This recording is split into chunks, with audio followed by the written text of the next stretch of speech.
We good? Let me know when we're ready.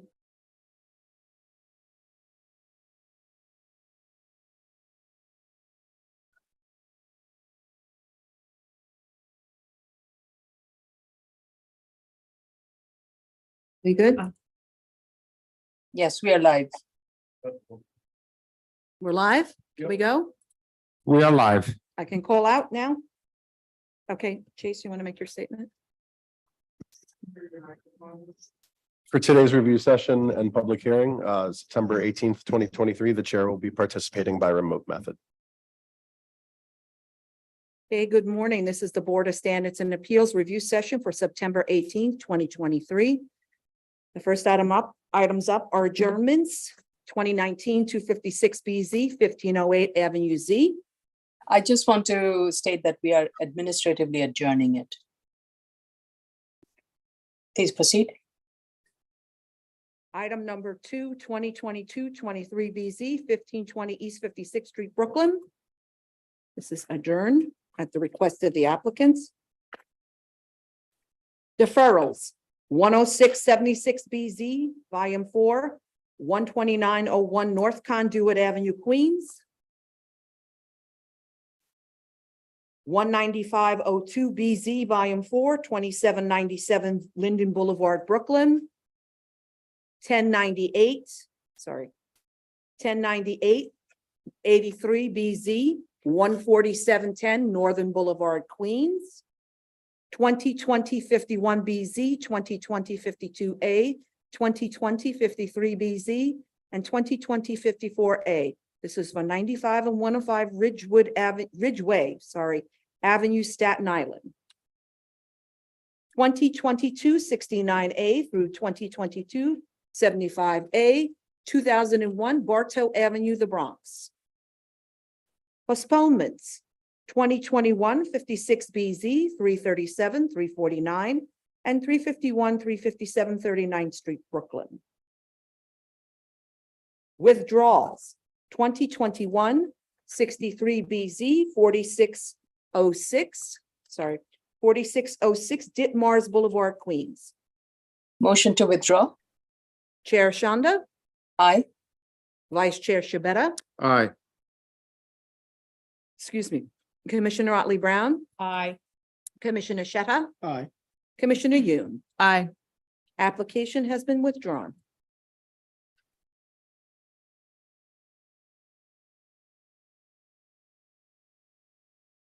Sorry. Decision items, 804 BZ, 7815 Parsons Boulevard, Queens. Okay, we would need to defer this because the applicant is in the process of preparing the tech memo. And once that is submitted and reviewed, then only we can take a vote on this. I do have one clarification for the applicant to respond to by a letter. In the most recent set of revised plan, the applicant shows that the existing wrought iron fence is proposed to be maintained and extended on these boundaries. I just needed a clarification as to what it meant by extend. Does that mean that the existing wrought iron fence will be extended along the entire frontage of Parson, or just where it stands today? So that's the clarification I needed from the applicant, and the applicant can provide that in writing.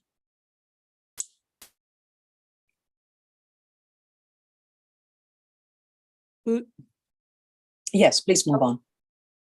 Move on. Yes, please. Okay. 21200 BZ, 640-666 South Conduit Boulevard, Brooklyn. Okay.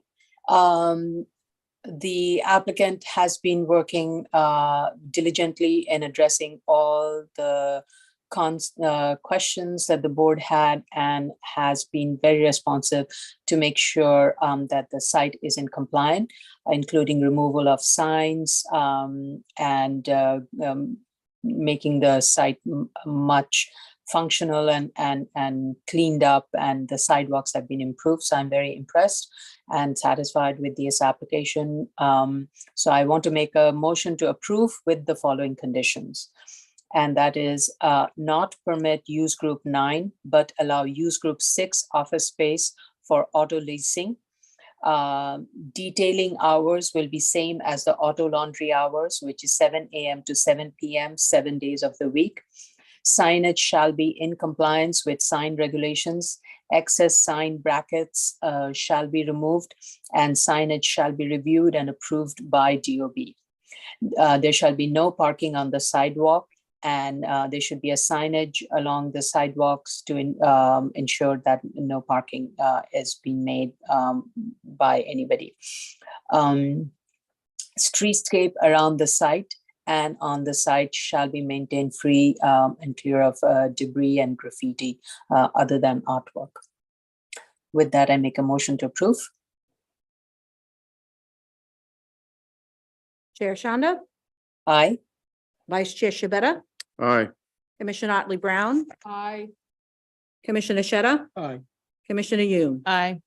This application has been granted.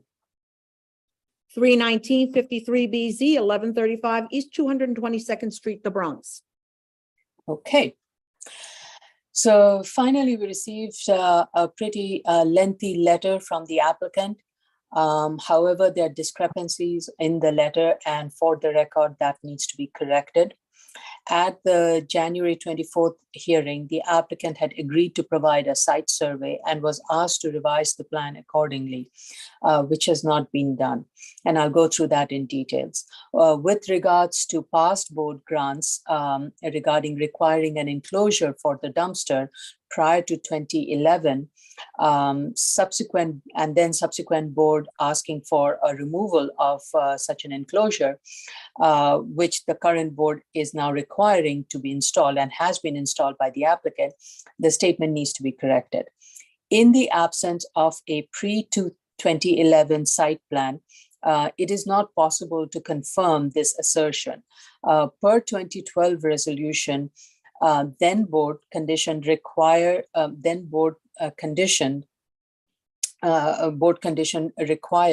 that the dumpster be stored indoors during non-business hours. This leads me to believe that there was no outdoor enclosure built for the dumpster in 2012, and then the board had conditioned in lieu of building an enclosure. So that the operator can keep the container indoors, which the applicant had failed to meet up till now. In addition, the applicant has consistently failed to meet the conditions of no parking on sidewalks since 1993, at least, as the resolution since 1993 has placed that as a condition. So I just want that record to be very clear. The applicant was asked to submit a revised plan showing the location of the trash enclosure, its material on the plan. It has not been done. Furthermore, at every step of this application process, our BSA project manager and executive director explained the process, shared samples to follow, including the specific information regarding the bollards, the drawings with details. I do have to say that in its 831 submission, the applicant has provided a response to the board's comments with photos. This was probably the most helpful submission I have received to date. And the photos submitted do show efforts being made by the operator to improve the site and meet board's condition, including providing a vinyl fence enclosure that was, at least based on the photo, it seems it was being erected, plants being planted along 222nd Street. And there were some sticks with wires that were placed in lieu of a bollard with chain to contain the vehicles within the site. The operator has also provided photos of the parking, a photo of the parking warning sign, though that is located inside the building. I don't think that warns anybody parking on the sidewalk until they go into the store. So I do appreciate the operator's eagerness to comply However, it needs to be done correctly, especially given the history of this site and the lack of oversight and maintenance at this site. So I'm going to defer the hearing until improvements are corrected, and the following documents and improvements must be done for the board to consider granting this extension. So as I stated earlier, the plan that was submitted was not correct. The applicant needs to submit a proposed plan. The plan says existing. It can be existing if it's all fully built, but either way, the plan needs to include the location of the enclosure for the dumpster, indicate its material, height, warning sign for no parking needs to be placed. You can post a sign that says no parking on the sidewalk, and vehicles will be towed at owner's expense, or no parking on the sidewalk. And these can be mounted on each of the street frontages and on the enclosure, and indicate that this sign has been placed on the building. Put a note to that effect in the plan. With regards to the bollards, the existing sticks with wires must be replaced with bollards similar to the sample that has been provided by the project manager. These wires with sticks are not going to hold. They're going to come down within a week or two. They are not at all strong enough. The whole purpose of these bollards is to ensure nobody drives over any of these barriers, and this will prevent vehicles from wanting to park haphazardly halfway in, halfway out onto the property. And the plan needs to show the location of the bollards with the chain, not wire, and include on the plan the detailed drawings related to the bollards, the material, dimension, similar to the sample that the project manager has provided. My understanding is the project manager provided it, but the operator was so eager, which I appreciate, placed it pretty much, I guess I said it, and the operator went ahead and did place those new bollards the very same day or very soon, before even the project manager could share those details. But it needs to be done correctly. And the fact that it was put up so quickly leads me to believe it's not going to last very long. Last point is with regards to the signage. There are still excess banners hanging from the building at the garage entrances. These need to be removed. And this is evident from the photos that were submitted. Also, there is an error in the sign analysis on the plan. Since the site is in R4, prior board conditioned compliancy with C1 regulations. Thus, 150 square foot per frontage for the corner lot is permitted, which would amount to 300 square foot total, 150 times 2. While the proposed total signage proposed falls within that, the notes on the plan needs to be correct. Similarly, it's not clear from the plan what sign number 12 and 14 or where they are located. They don't seem to be attached to the pylon. There is no sign attached to the pylon. So remove the sign number 12 and 14 from the plans. Also, zoning resolution section 32655 is applicable for height of the sign in a C1 district, which allows the maximum height of the pylon or any height to be 25 feet, and not zoning resolution section 32-654, which applies for only in C8 district. And the existing sign is 26 feet, so the signage needs to comply. In addition, the two curb cuts that are located at the corner of East Chester and East 222nd Street must be removed. A note to that effect shall be added to the plan, stating that the curb cut to be shall be removed. Builder's pavement plan will be submitted to DOB/DOT prior to construction, and shall be built prior to obtaining a certificate of occupancy. And the certificate of occupancy shall be obtained within 24 months of this grant. And the applicant should provide the photos with a key map indicating where these photos are taken once these additional improvements have been made. So the reason I went through this detail is I want the applicant to hear it, take note, make the correction correctly, and I would like to defer it till November. I think that should give the applicant plenty of time to make these improvements and correct the drawings. Any questions or comments from the commissioners? Okay, all right. Okay. Thank you. Okay, next item is 635-57 BZ, 115 East 63rd Street, Manhattan. Okay, I make a motion to approve. Chair Shanda, Aye. Vice Chair Shabeta, Aye. Commissioner Otley Brown, Aye. Commissioner Shetta, Aye. Commissioner Yoon. Aye.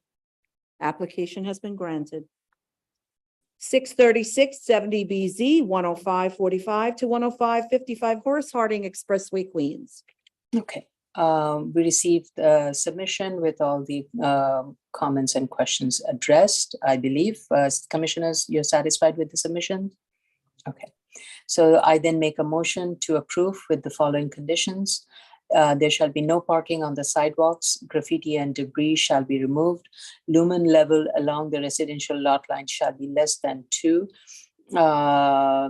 And appropriate measures shall be taken as indicated on the plan to shield and remove excess light fixtures. With that, I make a motion to approve. Chair Shanda, Aye. Vice Chair Shabeta, Aye. Commissioner Otley Brown, Aye. Commissioner Shetta, Aye. Commissioner Yoon. Aye. This application has been granted. 897-85 BZ, 1450 Madison Avenue, Manhattan. Okay, so we have received all the sign-offs and there are additional conditions that need to be added based on DEP as air quality and noise report sign-off. Those need to be reflected in the plans, and so I'm going to make a suggestion. We do a second call on this application for Tuesday.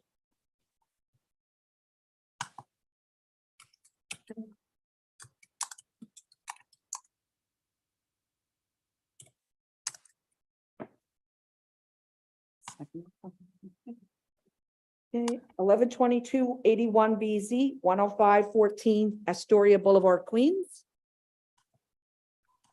Okay, just give me a second.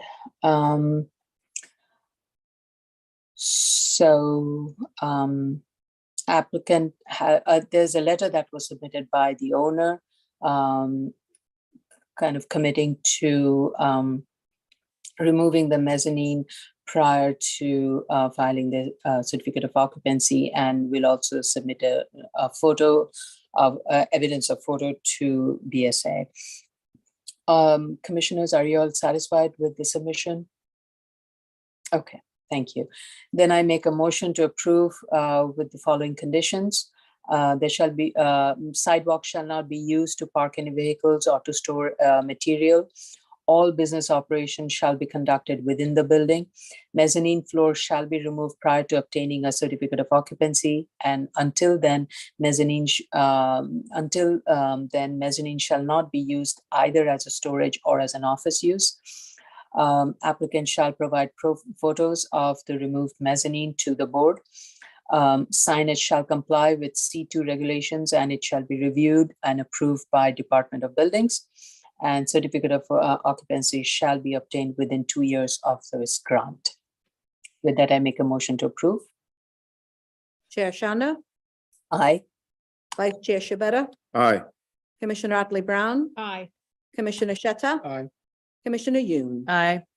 Application has been granted.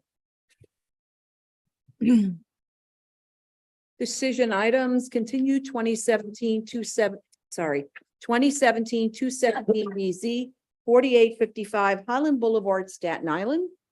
Okay, applicant has provided a timeline, construction timeline, as Commissioners, you're all okay with the document provided? Thank you. I then make a motion to approve for a 4-year term of extension of time. Chair Shanda, Aye. Vice Chair Shabeta, I just want to confirm, are we approving that from today's date or the 4-year? Typically, it's from the period of the grant, or is it from the resolution? Which one is it, General Counsel? I think we should do it from the resolution. Yeah, it's up to the board.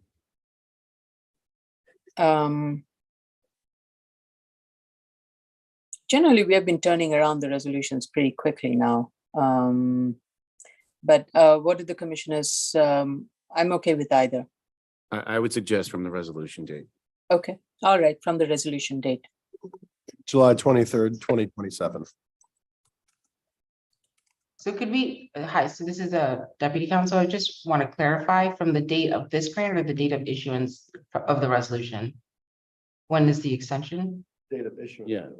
I would Date say of issuance of the resolution. Okay, thank you. issuance date? issuance. Okay. Do we want to restart the vote then? No. Okay, so then I would vote aye. Okay. Commissioner Otley Brown, Aye. Commissioner Sheta, Aye. Commissioner Yoon. Aye. Application has been granted. 2018-21 BZ Volume 2, 1773 East 22nd Street, Brooklyn. Okay. My computer just froze. Come on, unfreeze. Okay, all right. So the applicant has provided a timeline, and I was satisfied with the submission. Commissioners, were you all satisfied? Well, okay, thank you. So I then make a motion to approve for an extension of time for 4 years. And I guess in this case also from the time of the issuance of the resolution. Okay. Chair Shanda, Aye. Vice Chair Shabeta. Aye. Hold on a second. Everyone have their mic on? Everybody have their mic on? Okay.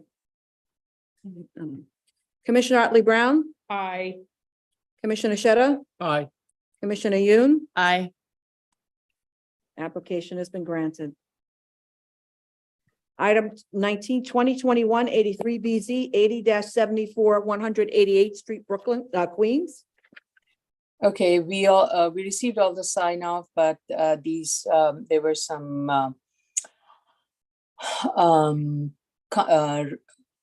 conditions that our sister agencies placed. Those need to be reflected in the plan, so the plan needs to be revised. So this also will be second call for Tuesday. And they're submitting the final EAS as well. Oh, there's, okay, all right, then.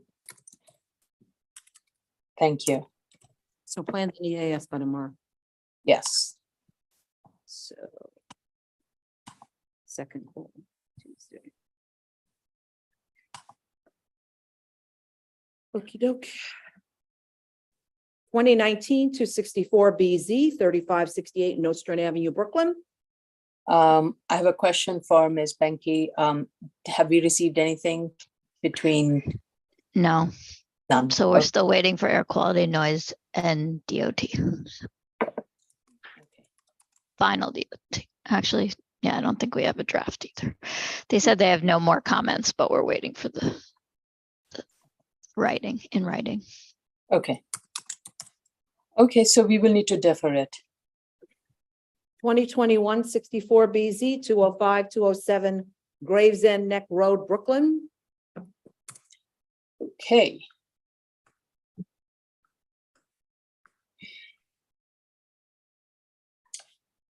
So commissioners, please bear with me. I need to go through the timeline of deliverables so far. While we have been hearing on this application, the initial hearing on this application was held on June 7th, 2022. And on August 9th, at the August 9th hearing, the board had asked the applicant to provide a ZRD1 to address the basic threshold concern that the subdivision has created a zero lot line building, and zoning resolution section 73-622 is not applicable to zero lot line buildings. A hearing was held on December 6th of 2022, and a ZRD1 was not submitted by the applicant to DOB. Instead, the applicant submitted documents to justify that the enlargement of the home on the subdivided lot qualifies as a semi-detached and not a zero lot line building. Board was not convinced and gave the applicant additional time to submit a ZRD1 and closed the hearing with records being kept open. It was scheduled for decision for May 2023. A ZRD was submitted to DOB, and on March 14th, it was denied by DOB. On April 20th, the applicant sent a letter asking for a deferral of the board's decision because the applicant wanted to appeal DOB's denial of the zoning ZRD1. Thus, the board deferred it and scheduled it for decision for today. Please note, on July 18th, the applicant sent a request to DOB's technical affairs seeking an appeal of the DOB determination. And to date, we have not received any documents that would support the applicant's assertion. So I definitely do not see, given so many back and forth the applicant has had with also the Deputy Borough Commissioner of Brooklyn, who also felt very, who made it very clear to the applicant that she could not support their position. I do not believe the applicant would get the response that it is looking for. So I am inclined to dismiss this, but I'm open to hearing other commissioners' concerns on this. And so please let me know if you think you want to give additional time or for them to get a review at technical review. Yes, Ms. Matias, We received a request for an adjournment this morning. yeah, we received it this morning. We have been requesting it for a while, some feedback.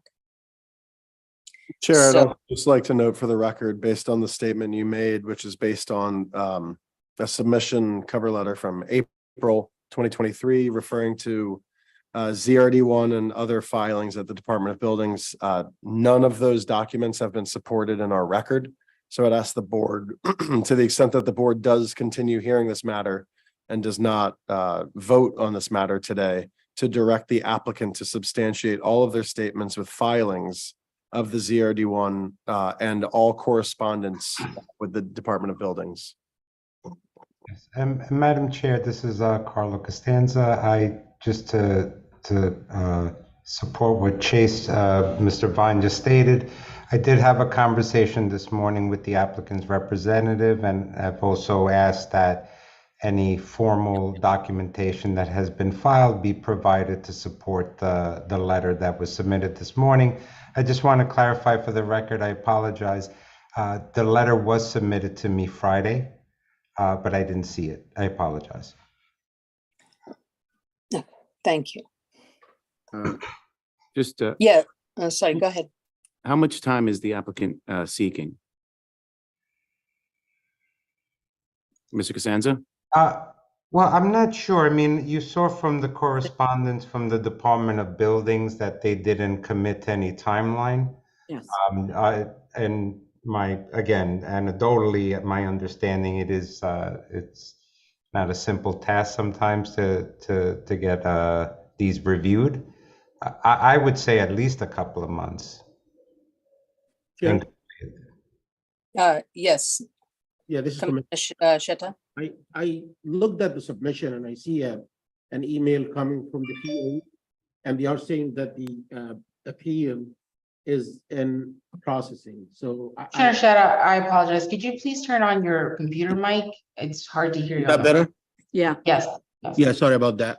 Yeah, I said I looked at the submission and I do see an email from TA dated September 13. Yes.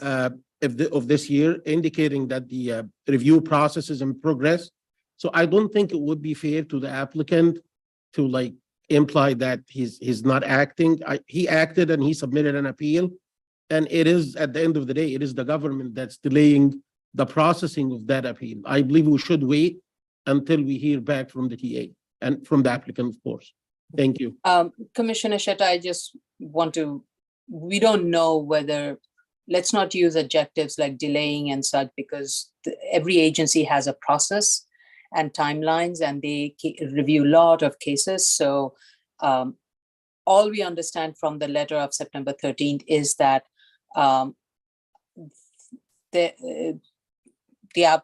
this applicant has made a request to technical affairs, and technical affairs is looking into it. Now they have their own timeline. We don't know when, but I hear you. Thank you. I agree with you. I didn't mean the word delay, like TA is delaying something. What I said is the delay in submitting to us, the delay of the applicant submitting to us is not because of his act. It's because of somebody else. And Commissioner Sheeta, if I just, I believe you meant to say DOB, not TA. He's talking about technical affairs specialist. Oh, technical affair, I'm sorry. Yeah. I Yeah, think but for transit authority, I was confused, I I apologize. hate abbreviations. Okay. Yes, Commissioner Shibata, you wanted to say something? I believe Commissioner Otley Brown wants to speak Oh, first. sorry. Go ahead, Commissioner Otley Brown. I tend to be sympathetic to applicants. I can't hear you, Commissioner Otley Brown. I tend to be sympathetic to applicants, especially the smaller applicants who might be a little bit more pressed financially than the larger corporations that file applications before us. So I would be sympathetic to this applicant in this case and allowing them to follow the process. Right now, they're saying that their application is under review by technical affairs. And one way we could determine whether or not this is in fact true is we can always second call this application for tomorrow and give the applicant representative another 24 hours to provide some documentation for us that would give us a little more of a secure feeling that the applicant is indeed trying to pursue whatever remedy they can at DOB. And I don't see anything wrong with allowing them another few months, if it is true that they have already filed with technical affairs, to let the process play itself out. I'm not saying we delay this indefinitely, but they certainly should be able to get another few months. Thank you, Commissioner Otley Brown. I share Commissioner Otley Brown's Your microphone. I share Commissioner Otley Brown's position on giving the applicant more time. I do want to briefly reflect that there has been a lot of working with behind the scenes, the administrative portion have working with this applicant and asking for certain things to have been provided since the onset of this application. So just so the record reflects that we have been working with this applicant. It is not entirely, we can't say that it's entirely some other agency's fault why we don't have what we need. But that being said, I do agree that we should give this applicant some more time. I'm not sure if we necessarily need to second call it tomorrow. I think we could just give the applicant more time and rely on their statement that they, I'd like to just echo Commissioner Otley Brown's statement and Vice Chair Shibeta's statement that staff has reached out to the applicant and architect on numerous occasions, specifically in the interim of this hearing and the last hearing, and specifically asking for that backup documentation that has been alleged to have already been filed at the Department of Buildings. To date, we have received nothing. So Commissioner Otley Brown did suggest giving the applicant 24 hours to substantiate their record. Okay. All right. So I think the marching order has been given. We will defer it, but only till I don't want this to get prolonged. I think technical affair meets does it meet every month or every couple of months? I believe it's a quarterly meeting. I think the board would be satisfied to know that something was filed contemporaneously with the statement we received in April to show that those dates are in sync. Whether or not Tech Affairs has rendered a decision on it is out of the board's hands, but the board can certainly act upon what has been represented and what Right. can be submitted. Right, and especially ZRD1, we need to know what kind of ZRD1 document and what kind of questions were posed for the boards, for DOB to determine. So those need to be submitted by tomorrow, by today, so that we can at least make a call to defer it tomorrow. Okay. Okay. Okay. So second call.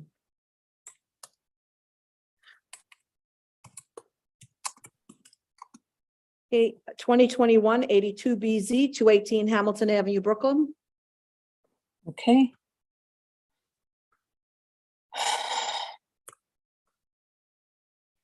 All right, so we received all revised set of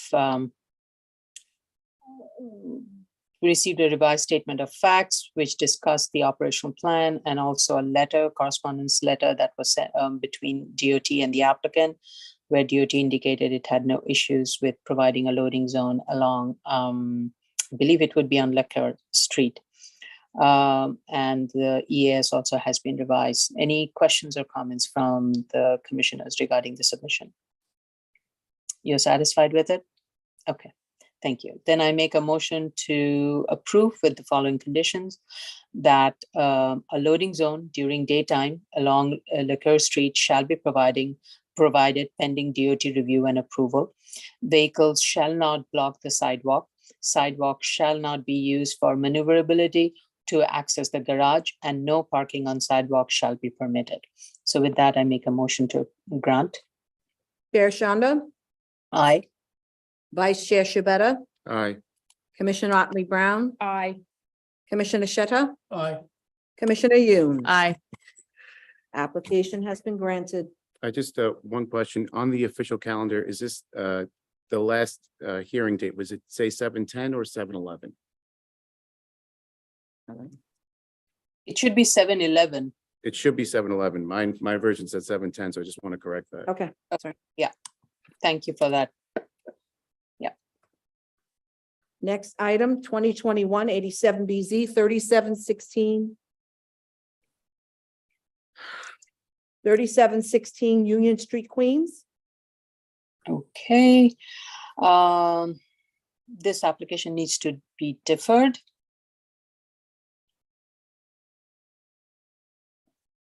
Okay.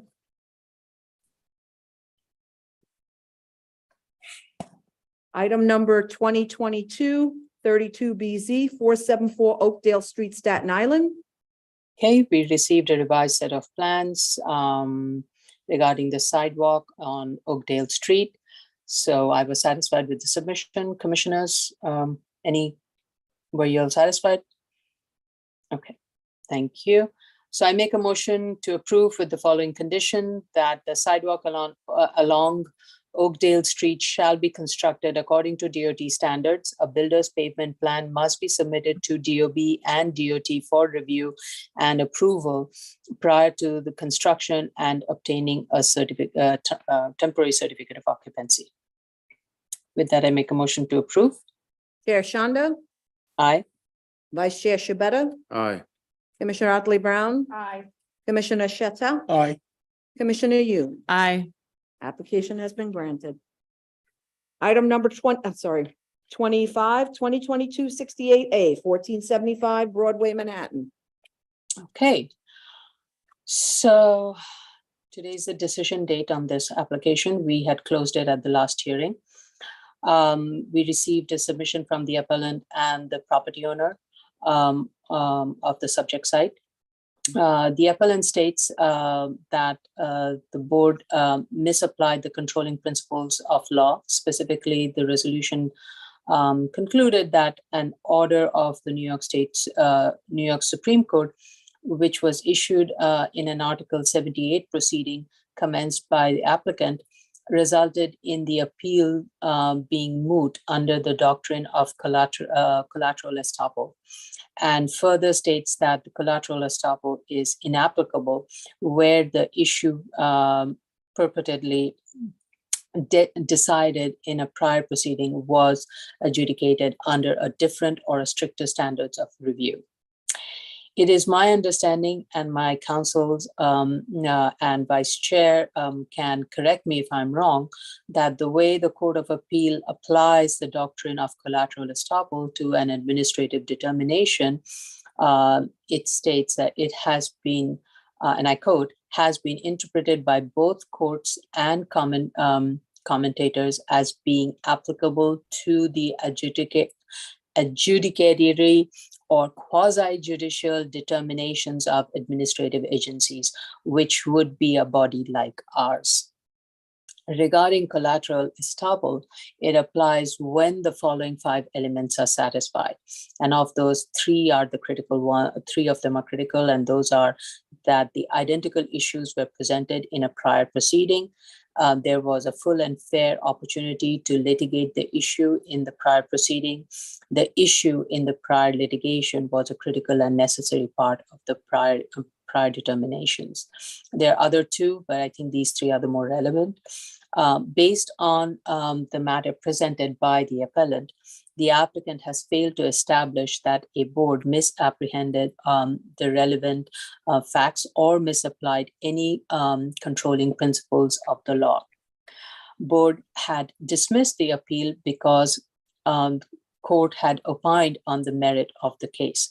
However, appellant states that, quote, the court's decision was strictly limited to a pleading issue related to state law tort claims asserted against Jamestown ODS LP, which is a developer, unquote. And that the court's decision has no bearing on the underlying case, quote, which seeks BSA's intervention and annulment of a final agency determination, unquote, in this case, DOB. According to court's decision from August 12, 2022, New York State Supreme Court had dismissed the case, stating that the appellant had failed to exhaust its administrative remedies. The court further weighed in on the merit of the case issue of fact, especially the sidewalk shed, where the court found the appellant's argument unavailing, and that the statute did not restrict the issuance of permit that imposed regulations beyond the requirement, quote unquote. While DOB during Article 78 proceeding had pointed to BSA for primary jurisdiction, it is the court's decision that settled the issue of the fact. Regardless of the outcome of the substance of the matter, even if the court determined that the original case were to be before the board, I agree with DOB's application of the code, and that DOB did not misinterpret the building code with regards to the site safety plan. And I believe I speak for other commissioners. And commissioners, please do state your viewpoints on this matter. The vote that the board will have to take regarding the subject case is whether to restore the original appeals case to the appeals calendar and proceed with the hearing, arguments, and briefing from DOB, the appellant, and the property owner. So I want to hear from all the commissioners and what you, if you want to state your position and make a statement. Vice Chair Shibata. Thank you, Chair. I agree with what you stated. I have nothing to correct. I don't believe there's any need to be repetitive here. I think the record is solid, and I agree with your statements. Thank you. Commissioner Otley Brown. I'm also in agree with everything that you stated before. Mike. Maybe I should move to the other side over there where there's a mic that I could use, because you guys just keep swinging your mics back and forth. Jump on that one. Chase will jump this one. Okay. I agree with Chair and Vice Chair on this and don't have any additional comments to make. Okay, thank you. Commissioner Sheta. Thank you, Chair. I do agree with you and who's Vice Chair and Commissioner Brown. I don't believe that the board misapplied any principle of the law when it comes to this application, and I have nothing further to add. Okay, thank you. Commissioner Yoon. Thank you. I agree with you, Chair. I have nothing further. Okay, I then make a motion to deny. Do we just do motion to grant and then we Motion to grant. say, I think you have to make a motion to grant here Yes. Oh, and then just, Motion to your position approve. would be no. I see. Oh, okay. Motion to grant, Chair Shanda, no. Vice Chair Shabeta, No. Commissioner Otley Brown, No. Commissioner Shetta, No. Commissioner Yoon. No. Application has been denied. Thank you, Vice Chair Shibata. Special order calendar, continued hearing items, 7/16/82 BZ, 20934 Northern Boulevard, Queens. Okay. The initial hearing on this application was held on July 24th. The applicant has submitted its response to the comments that were raised at the last hearing. Photos have been submitted of the improvements made, including repainting the right turn only on the pavement and putting a no left turn sign on the fence. With regards to the hours of delivery, the applicant states that no delivery after store hours are made. It is always between 8 a.m. to 8 p.m. Now, regarding removing the excess unusable curb cut, which is located to I think, to the west or north, depending upon how Northern Boulevard is oriented at that point. The applicant believes there's no need to remove the curb cut. I do disagree with the applicant regarding this matter. And I believe that excess, the unusable curb cut should be removed because any change in use to other than a permitted as of right use or configuration would require an amendment to the at the board. So it's not going to be an as of right continuous change of use. But more importantly, and therefore keeping any future use or change, keeping this curb cut for any future use, I think it's speculative, and especially the way the curb cut is located, which literally, it's like it would act as a loading area. Northern Boulevard is a very active road, and I think having a loading area right from the main road, which is in conflict with the bus stop is not an ideal location. And current operation has a huge parking area, and its loading is happening from the parking lot. So I think it's very speculative and unnecessary.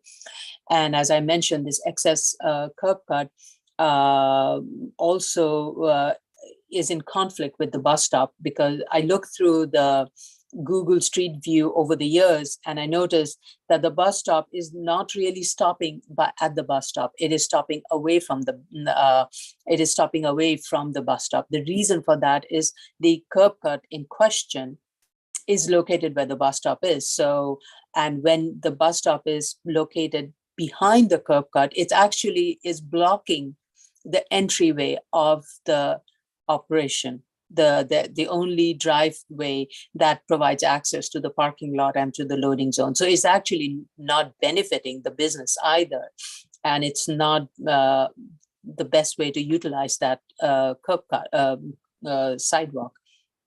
So I strongly would I'm going to direct the applicant to remove the curb cut, submit a builder's pavement plan, and restore the curb cut to DOT standard, because it is not serving the business and unlikely to serve any business, given that you have a parking lot and you have this continuing application before the board to allow you to use that excess building footprint that is located within the R4 for commercial operations. So I really do not see the applicability or usability of that curb cut. Those are my questions and comments. Vice Chair Shibata. Nothing further from me, Chair. Okay, thank you. Commissioner Otley Brown. They responded to my concerns about the deliveries being limited as per the resolution to between 8 and 8 p.m. Since no deliveries actually occur after the store operating hours, they were agreeable to having that be a continued condition. So I'm okay. Okay, thank you. Commissioner Shetta? Thank you, Chair. I'm satisfied with the submission. I do believe that they addressed all our comments regarding the curb cut. I agree with you that they need to remove it. Nothing further. Thank you. Thank you. Commissioner Yoon? Thank you. I have nothing further. Okay. All right. Appeals, move on, Madam Chair. Yes. Appeals calendar. Continued hearing items 2022-28A through 2022-38A, 1517-19 Bedell Street, Staten Island. Okay. So there were some outstanding comments the board had at the last hearing, and the applicant has provided its response to those comments. I'm satisfied with the clarification that has been made with regards to the zoning resolution that would have allowed an as-of-right attached residential building in the zoning district. The applicant has provided a spreadsheet indicating the expenditures made prior to 10/27/2005, which is the applicable date of effect. And so I was overall satisfied with it, but I do know most of these questions with regards to expenditure was for Commissioner Otley Brown. So I look to hear from her on this matter. Vice Chair Shibata. Thank you, Chair. I was satisfied with this application. Okay. Commissioner Otley Brown. They revised their substantial expenditures using the threshold date as the zoning text change date. And that resulted in a very large reduction in the expenditures, but we expected that because that was just at the beginning of their construction period. And so what they did have, which was a total of $26,511, was actually documented. It was all presented to us. I'm satisfied with that.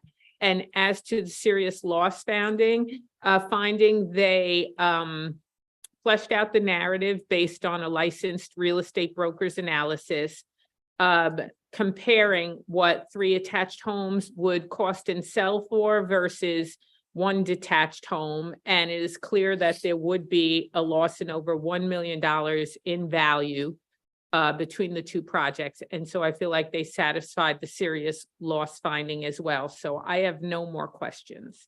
Okay, thank you. Commissioner Shetta. Thank you, Chair. I have nothing further to add. I'm satisfied with the application. Okay, thank you. Commissioner Yoon. Thank you. On the expenses, I noted that the concrete the concrete expenses attributed to the foundation is $3,444.68, which seems quite low for the amount of concrete needed for the foundation. I, however, am satisfied that the foundations appeared a substantial amount of work had occurred at the site. So I think I'm just adding that note in tandem to Commissioner Otley Brown's comment that the finances and the expenses that are tabulated prior to the zoning text amendment date are much lower and significantly so, but I am otherwise satisfied and just wanted to make that comment. Thank you. Thank you. Thank you, Commissioner. Okay. Thank you. All right, thank you. Okay. And thank you, Commissioner Otley Brown. You gave very clear direction to the applicant as to how they need to prove the serious loss. That was helpful. Okay. Move on, Next. Madam. Yes. 2023-09A, 43 Cunard Avenue, Staten Island. Okay.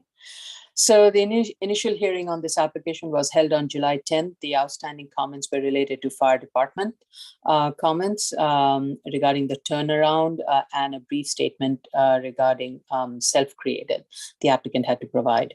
Now, in response to the fire department comments, the site plan has been revised. Though I have to say, in comparing the initial plan and the revised plan, I was unable to see the difference, other than that the revised plan shows 2 parking spaces instead of 3. And my understanding is, per zoning resolution section 25-23, the required amount of parking spaces in this case would be 3 for a family of 2. So I'm not sure how this parking layout would be compliant with the underlying regulation and how it responded to the fire department comments, because the cover letter was very minimal in its statement of what the changes were. At the last hearing, the applicant had agreed to revise the builder's pavement plan to add street trees. It has not been revised. I do not see those street trees. However, a revised statement of fact has been provided regarding zoning lot not being self-created. A revised statement of fact with regards to self-created comments of the zoning lot has not been provided. I'm making it backwards, sorry. Let me restate. The zoning lot has, the fact that the zoning lot has not been self-created, that statement has not been made clear in the statement of fact. That has not been revised. My apologies, sorry. Am I clear in what I stated? Okay, thank you. Vice Chair Shibata? I just want to make one small correction that the parking requirement for a 2-family residential here is 3 vehicles. Right. Okay. Right. I think I said that. If not, yes, you're right. That is the requirement, whereas the revised plan shows 2 parking spaces. The initial plan showed 3 parking spaces. So I'm not sure how the revised plan responds to fire department comments. And if it did, it's in contradiction of the underlying parking regulations. I think we have the case planner, Mr. Bell, has his hand raised. Okay, yes, go ahead. Hi, it's actually me. I'm not sure why it's showing up on VinVoice. And I just wanted to comment about the site plan. It's showing the section diagram that the FDNY requested, Okay, so And- that would be the thing. but we're waiting for FDNY comments Oh, so the fire on department the revisions. drawings. Do you know why this fire department wanted only the section drawings? No, I'll let FDNY comment. Okay. All right, but it still doesn't answer why then there's a reduction in parking spaces.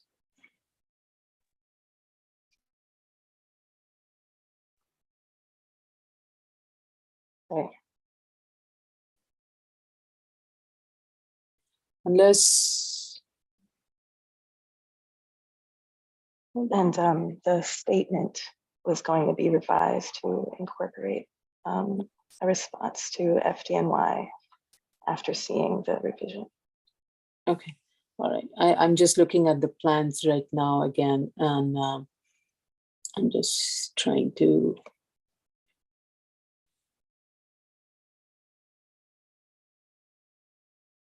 Okay. Okay.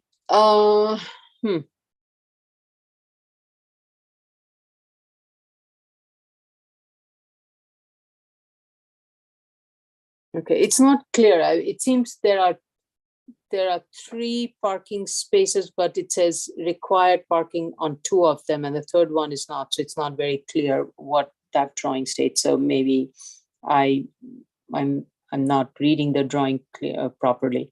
So the applicant can clarify that. Okay, thank you. Commissioner Shibata, sorry. I already made my statement. Commissioner Ali Brown, I think is next. I have no additional comments. Okay. Commissioner Sheta? Thank you, Chair. I see that they submitted 2 site plans. One of them is called Mark, and it's supposed to show some profiles. However, there are like locations for 2 profiles, but no actual sections were drawn on that site plan. They called it Mark It Up. The other site plan shows 1 section drawn, 1 profile, I mean, and it indicates about 10% slope that's gonna be like disturbed. So I'm not sure if we need the one that's called mark up. I just want to avoid confusion. Okay, Can I say only something? see, Can I say something? The marked up one is what was received by the applicant from FDNY. Those are the comments that they're responding to with the. so other I'm site looking at the plan. drawings dated, that was submitted on August August 31st, 31st, right? The which ones says that say BSA August. and with sections. Is that what Right. everybody, The one submitted August 22nd is actually from FDNY. That okay, is the marked up that they did. They marked it. So the markup was from FDNY, you say? Right, and Elise just included it in the packet. Okay, I got it. Thank you. right, okay, yeah. So we should be looking at 2023.08.31 BSA site plan with section. Yes, I did look at that. Okay, and so that includes, as Jeline pointed out, it includes the section that fire department wanted. Yes, it does. Okay. All right. Any other questions or comments, Commissioner Shetta? No, thank you. Okay, Commissioner Yoon? Thank you. I just second your comment about the statement of facts needing to be amended. They were meant to clarify the zoning analysis and also their argument that this was not a self-created hardship. And then the street trees on the plans were supposed to be added, which I don't see. Yeah, I don't see it also. Yeah, otherwise I have nothing further. Thank you. Okay, thank you. Thank you. Let me know when you're ready. Yes, Move on. New yes. case on the appeals calendar, 2023-13A, 34 Colton Place, Staten Island. All right. I just want to give me a second. I just want to pull up the drawings.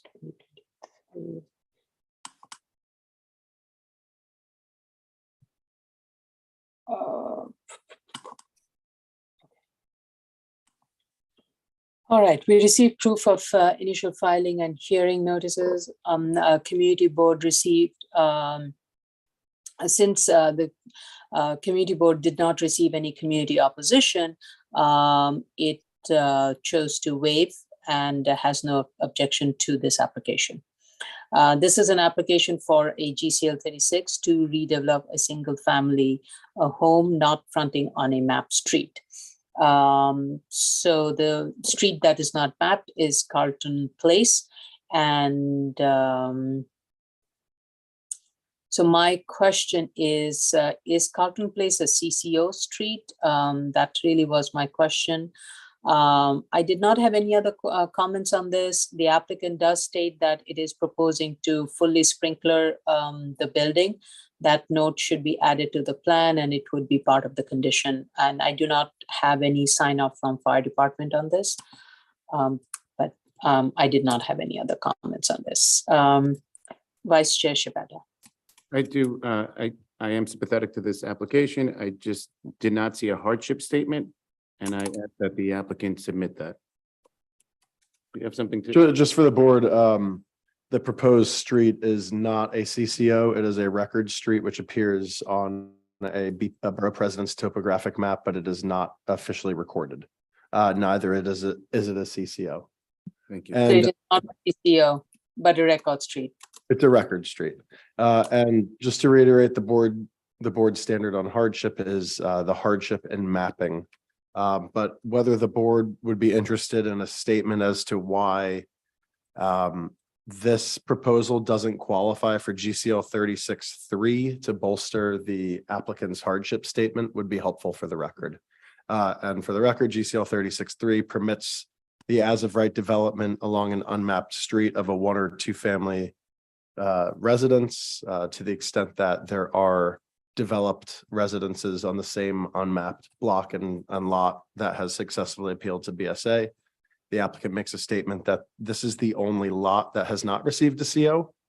So to the extent the board would like the applicant to explain why they cannot benefit from the as of right portion of the statute, may constitute a hardship to the board. And I see that the applicant has his hand raised. We are still in a review session. I'm sure the board's eager to hear what he has to say, but we're not there yet.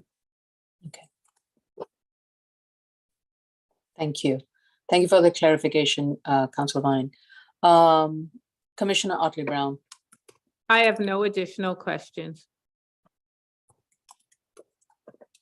Okay, Commissioner Sheta. Thank you, Chair. Nothing further from me. Okay, thank you. Commissioner Yoon. Thank you. Nothing further.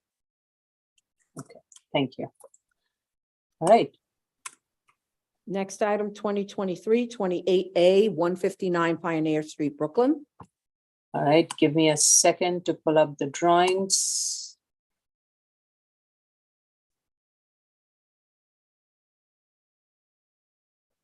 Just 1 second. I need to have the drawings up. Okay.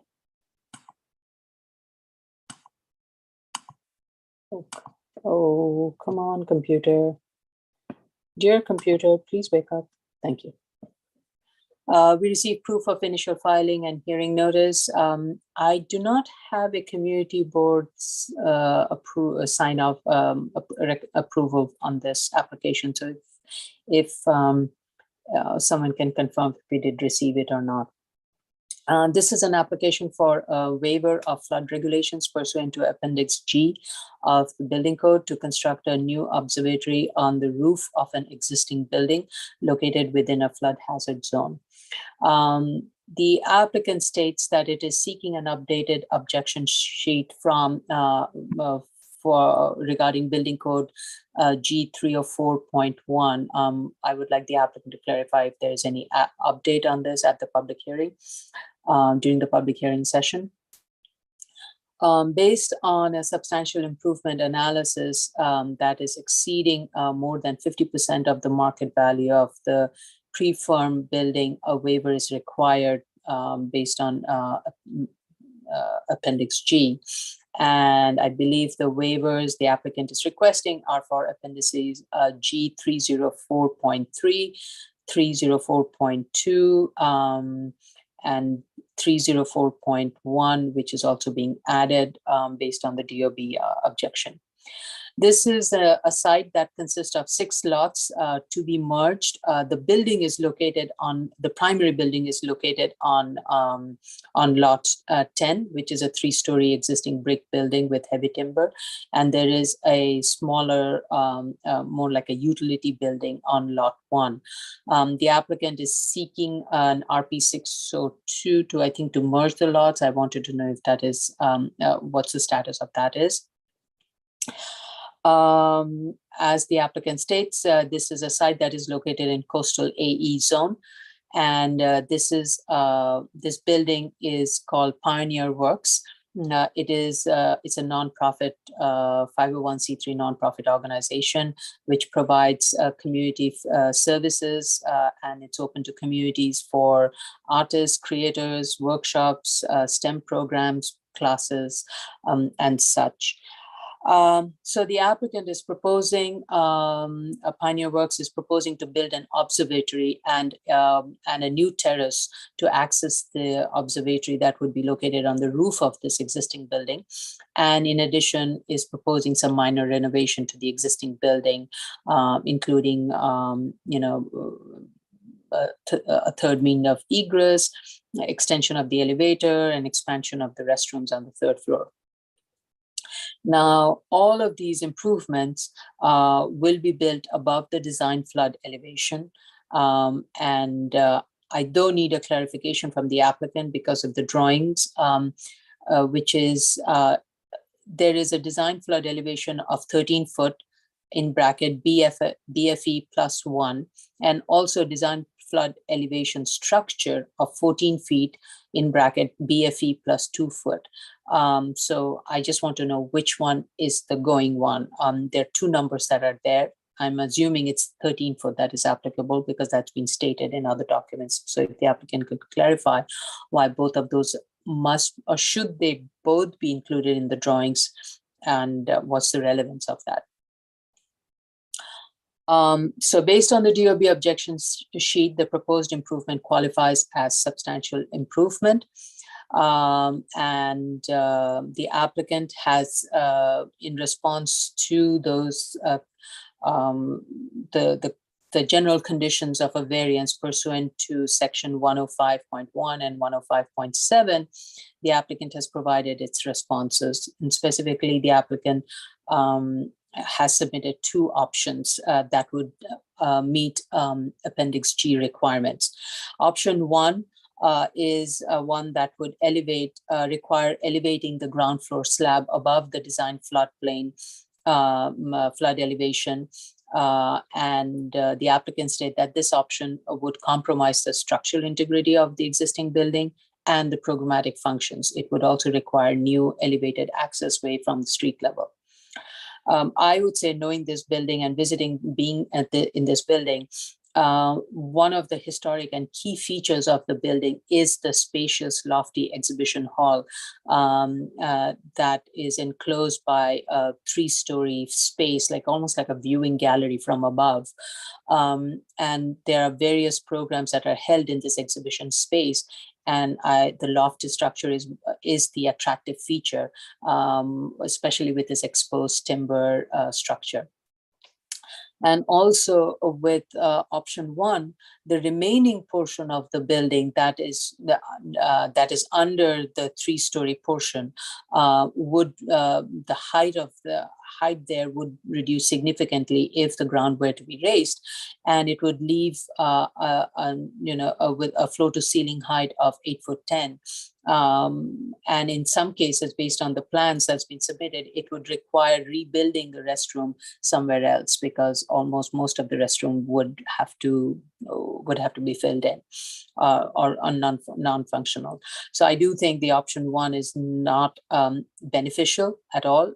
Not knowing the structural component of it, but from a programmatic and the function of the space, it would be detrimental to the operation of this program.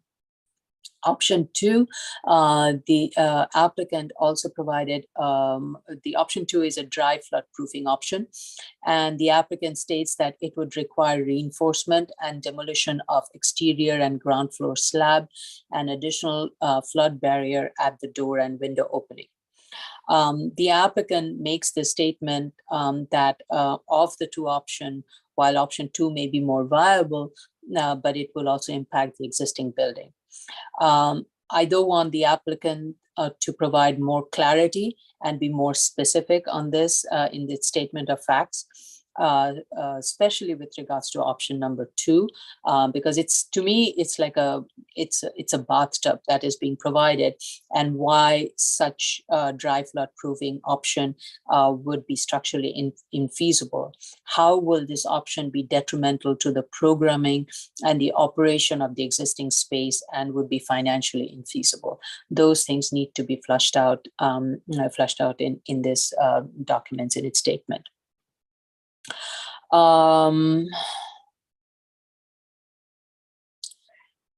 Also, the applicant has, and I looked at the ULURP Department of City Planning's website. It seems a joint city effort of DCAS, DDC, and DOT, and a ULURP application has been submitted to the City Planning Commission for that is called the Red Hook Resiliency Project, to regrade and elevate several streets, as well as acquisition of properties to facilitate a neighborhood-wide flood resiliency project in the Red Hook area. The subject site is located within that area, and the applicant states that it will not impact the proposed project. The application was filed in August of 2023. I don't have the timeline as to when this is going to be certified or voted by the commission and the council. I do want the applicant to clarify is, would this initiative, city initiative, benefit the site and make the site flood resilient? So based on the information provided by the applicant, I would agree that the proposed observatory and the minor improvements to the existing building will not change the flood force configuration of the existing building. and the degree of non-compliance is not going to be altered. Though want the applicant to clarify in its statement, would Appendix G apply if only the minor improvements to the existing buildings were to be made? The proposed observatory would be located above the design flood elevation, and it would not be affected by the flood levels. However, we do want to know, is the substantial cost primarily because of the addition of the observatory that is triggering the Appendix G? And also, it seems the applicant has asked for pretty much a waiver of most of the sections of Appendix G. As I was looking through, even though I mentioned few of the waivers, it seems like all the applicable sections of Appendix G is kind of being waived. And I don't think all of them are required or necessary, or some need to be more measured. So we need the applicant to go through the section and identify which of the subsections require the waiver from the board and which do not, and what measures are being given for where a measure waiver is being sought. So those are my initial questions. I am actually sympathetic to this application. I would want this application to succeed and proceed, but need more clarification on the application and the ask, and the documents need to be substantiated accordingly. Vice Chair Shibata. Thank you, Chair. I do want to note that Ms. Prengna I has was her just gonna hand up. say. Oh, go ahead, Ms. Prenga. Thank you, Vice Chair. Hi, can you hear me? Yes. I only wanted to add one thing. At the beginning, the chair asked about the community board recommendation. Yeah. I just wanted to note that our application referral rules 1-06.4, this is for appeals applications. This is under subsection E. Yeah, which sends you back to A, and you're not required to send it to the community board. So just wanted to note that. Okay, thank you for that reminder. I completely forgot. Yes. I was treating it like other GCLs, but you're right. In this case, it doesn't have to. Yeah. Great. Thank you for that clarification. You're welcome. Thanks. Okay. Vice Chair Shibata. Thank you, Chair. I agree with your statements. I too also want some specificity as to what portions of Appendix G that they can meet and satisfy, and what portions need to be waived for them to be successful. I have no further comments on this. Thank you. Commissioner Otley-Brown. I agree that the appellant should definitely answer those questions, and I have no additional questions. Okay, thank you. Commissioner Shetta. Thank you, Chair. Bear with me, I have some lengthy comments, but I'll try to be brief. First of all, I want to say that I did visit the site and I did look at the building. The building from inside looks beautiful. I like it. The second thing, I'm sympathetic with the application and with the applicant. The reasons that the topic before us is very technical, and I really want to praise whoever wrote the statement of facts. I would say he did a much better job than an engineer actually.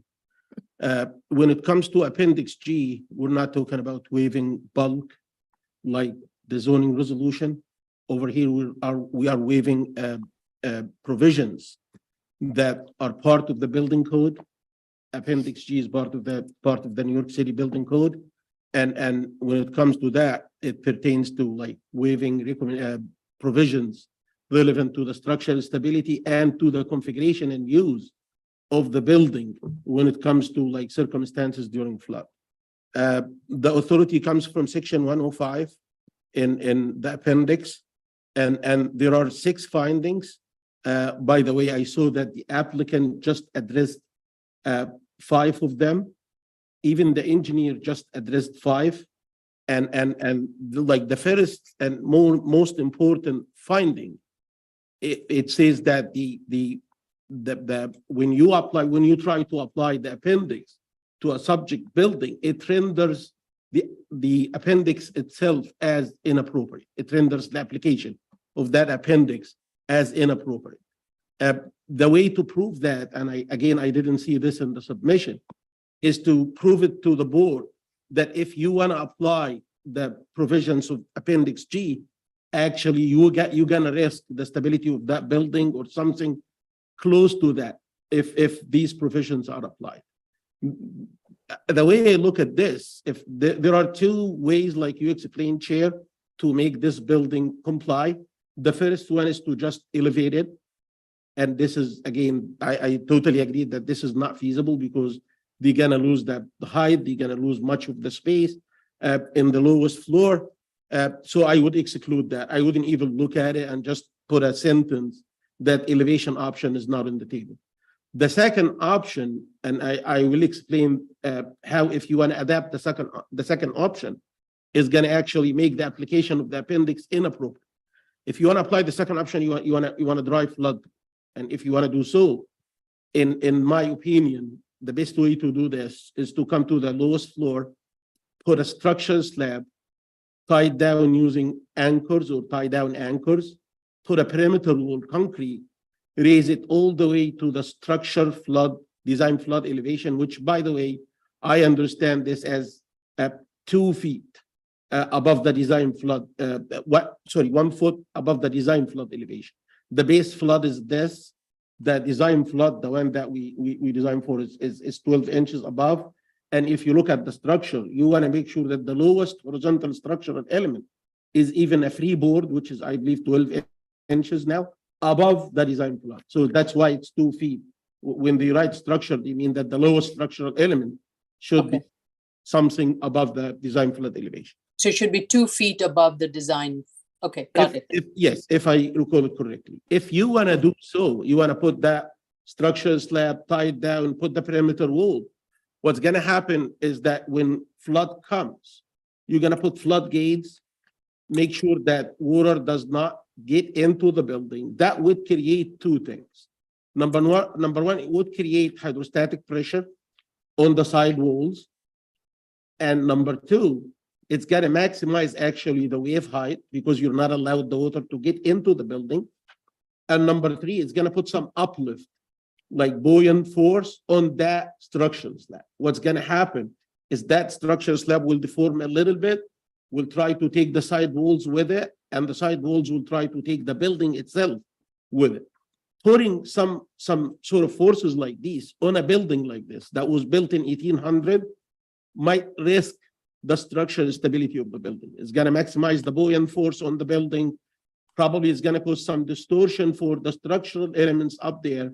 So that need to be avoided. If you need to avoid something that's applicable by the appendix, that's why I'm saying the application of the appendix, if you want to adapt the dry flood proofing, would render the appendix itself as inappropriate. The application of the appendix to that specific building as inappropriate. So they need to like elaborate on that. And when I say they, I mean the engineer. That the kind of the technical memo we got is almost 1 page.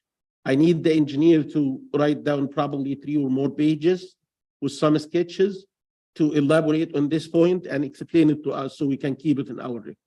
By the way, our authority comes not for free. We need to have technical analyses, keep them in our files. So in order to waive the requirements of this appendix, we need to have something solid in our records.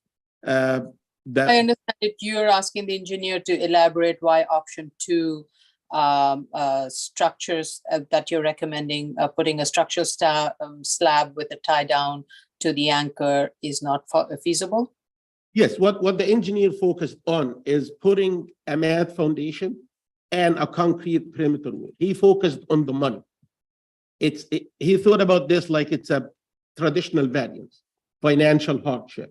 On this variance, item 1 is not financial hardship. Item 1 is inappropriateness of the application of that appendix. And I need him to forget about the 10 million. We don't need that. Even $1 million, in my opinion, would be considered as a hardship.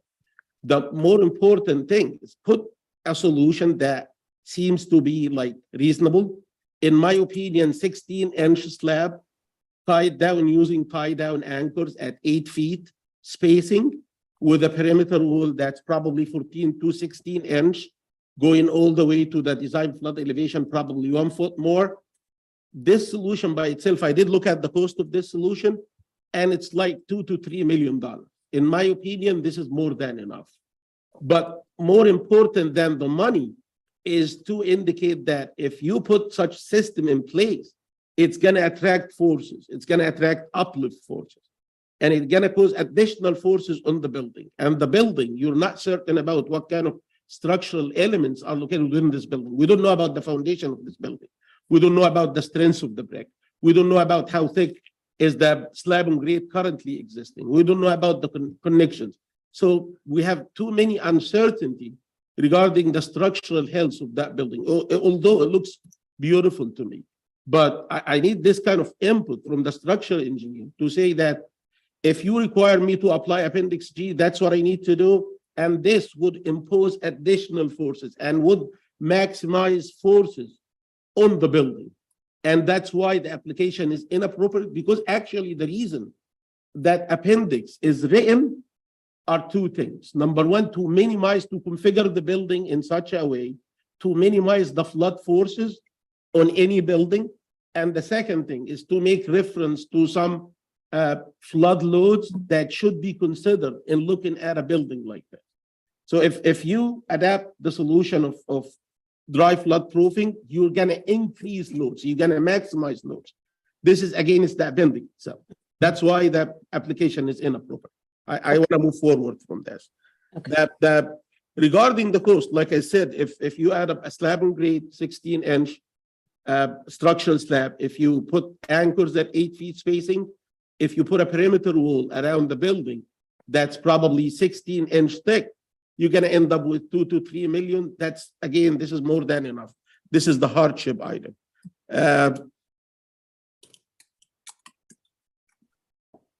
Then the next point I want to move to is, like you said, Chair, not all the waivers that we're asked for are needed. One of the waivers is the concerns the lowest horizontal structural element. I would like the structure engineer to tell me why they need that. I did look at the building. Let me just.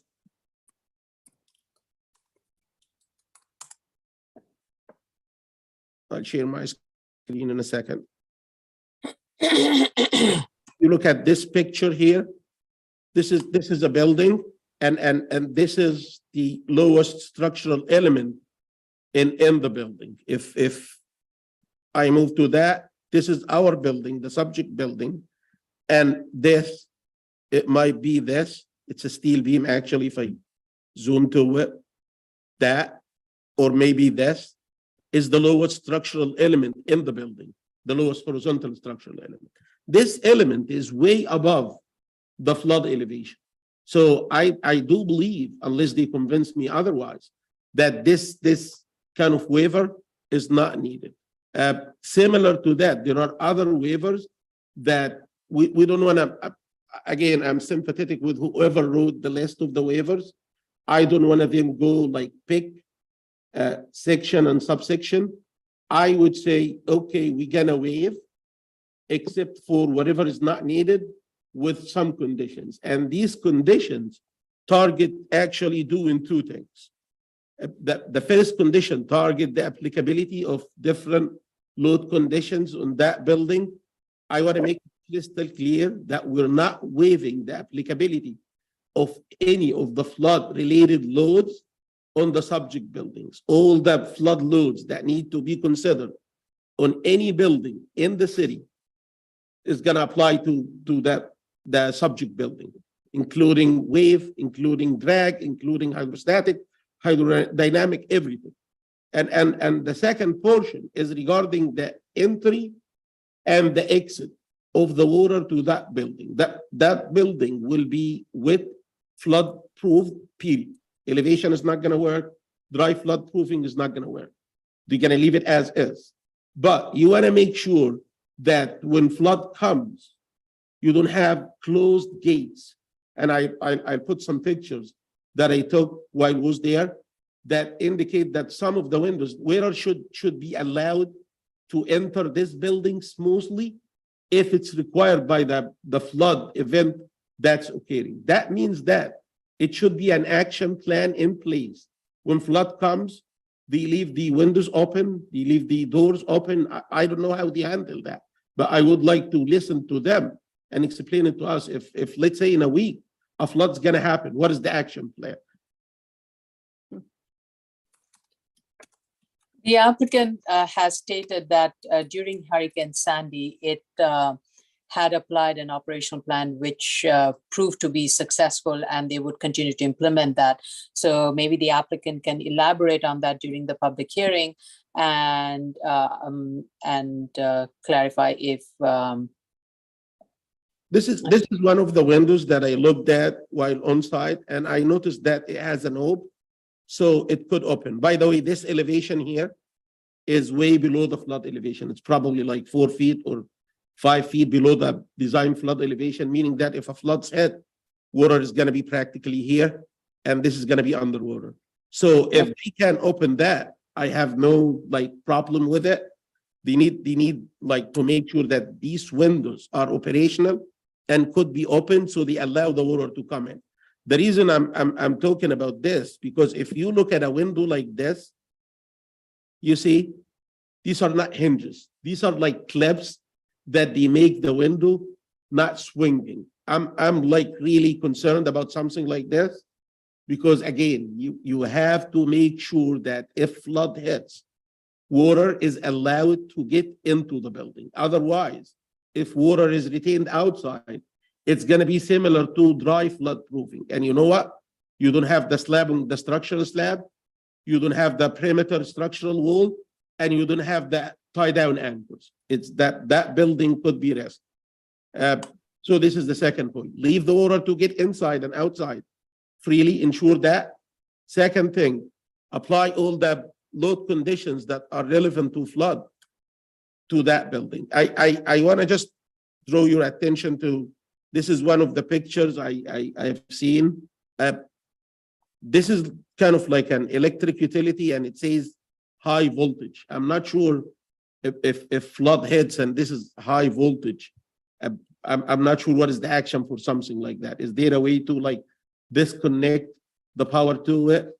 And also, if you look at the waivers requested, and I did read through all the appendix sections and subsections and even subsections, there are too many sections that are requested to be waived that are relevant to utilities. I cannot comment on these.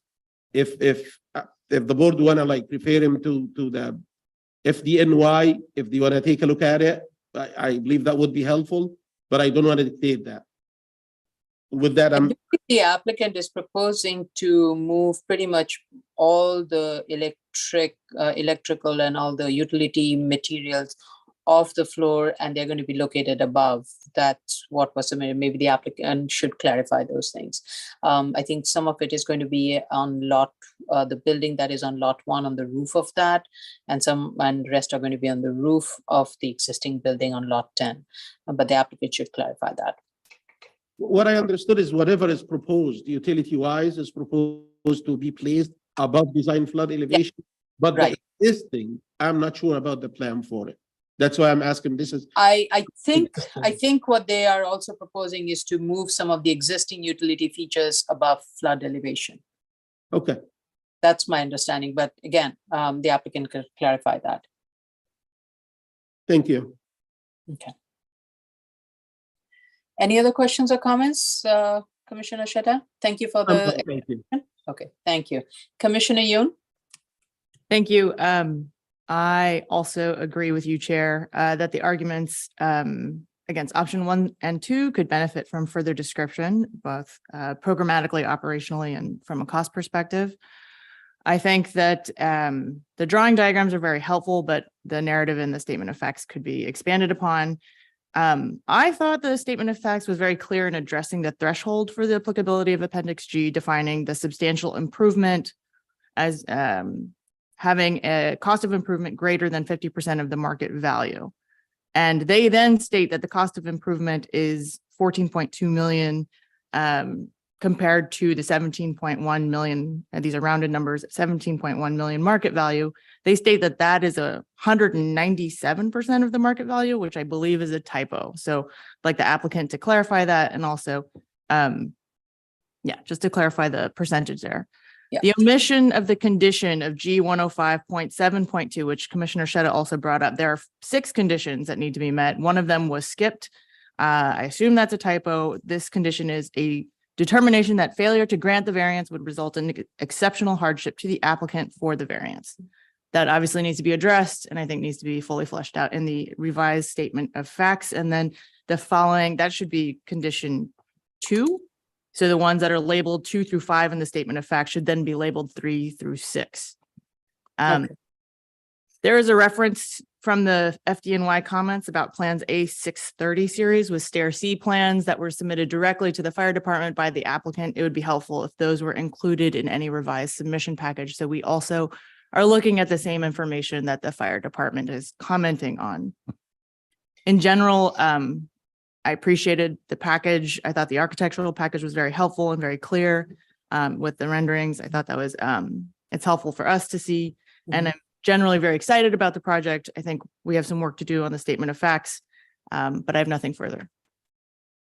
I think we received fire department comment on this. I think we received an objection. Correct me if I'm wrong. Ms. Prenga? There were comments. There was a reference to plans. I mean, at least as far as the comment I made, there were comments from the fire department. Okay. They did not review options 1 and 2, of course. They specifically don't talk about, the waiver of the Appendix G requirements. They have mostly comments about life safety and egress, door swing. Right.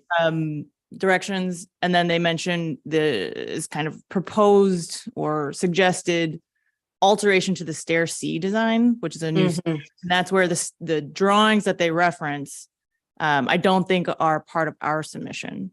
Right. Okay. Right. This is a stair C, is the exterior stair that would directly go to the observatory, and I think there's concern about how that is going to be meshed and how the mesh will have an impact, would affect with the with fire department operation to access. Okay, thank you. Yes, I think there's something Commissioner Yoon, you mentioned. I'm blanking out on it, but I think overall we are all very sympathetic and supportive of this proposal. And as Commissioner Sheta pointed out, the hardship can be made even without taking the more dramatic option 2. But the applicant needs to kind of walk us through this, make those statements very clear. And more importantly, as all the commissioners have stated, need to go through each one of the waivers and identify which of those waivers are applicable and which ones are not. And the ones that are applicable, what measures, if at all, it's being taken, and therefore what cannot be done because, again, of the hardship and other factors. The third point is I do want the applicant to very clearly state what their current action plan is as it stands, and how it would change and alter. And they should consider what Commissioner Sheta had said, and can that be factored into their future alteration plan, action plan. And the fourth point is, with the proposal that is before, I know it has not been approved, but at the City Planning Commission for the Red Hook Resiliency, how would the action plan change, or would that still remain in place? And would there be any other reinforcement the building would have to undertake for added measures? So those are the questions. I think that's coming out of today's discussion, but the applicant should listen to all of our comments and respond to all of them. Okay. Sorry. Commissioner Sheta's hand is up. Oh, okay, sorry. Yes, please. I actually I'm not able to see people's hands being raised. So whoever notices it, please bring it to my attention. Thank you, Ms. Matias. Yes, Commissioner Sheta. Thank you, Tony. Thank you, Chair. I just wanted to say that FDNY in their letter, and I did read it, they said they did review this from the perspective of waiving Appendix G. They looked at it from an egress perspective. Right. I'm not sure why is that. Is it because we didn't ask them to look at it from Appendix G waiver perspective?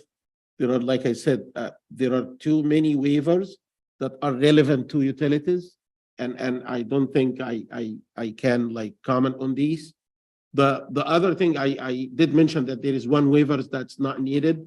Also, there is one waiver, and I need the applicant to think about this from now, and his engineer, from now until like they start appearing before us today.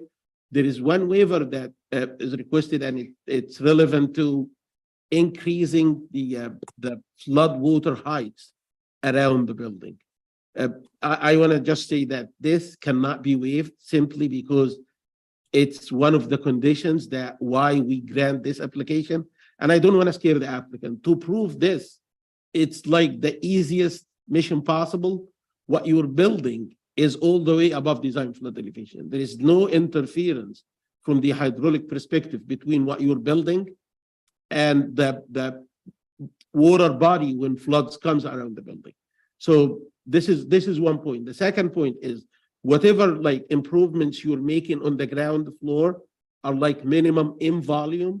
So they are not anticipated to increase the flood water around the building. So for these two reasons, and again, I would ask the engineer to add this kind of argument to the TIC memo they submitted.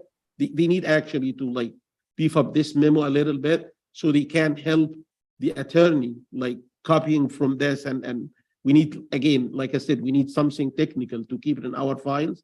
And that something technical should be coming from an engineer. Thank you. Yeah, so going back to a comment that was raised by Commissioner Yoon about the substantive, yes, you're right. The substantive cost is the amount that has been reflected. My question was that there are improvements that are happening within the building, and then there is the construction of the observatory. If I understand it correctly, improvements that are within the building that are happening is minimal, and it's not adding up to the substantive cost that would trigger the Appendix G. It's really the building of the observatory that is triggering the substantive cost and that. So that's a clarification I would like the applicant to clarify. Any other questions or comments from the commissioners? I really do appreciate, and you all going on I think some of you were able to go to the site visit, and some of us are familiar with it. So thank you.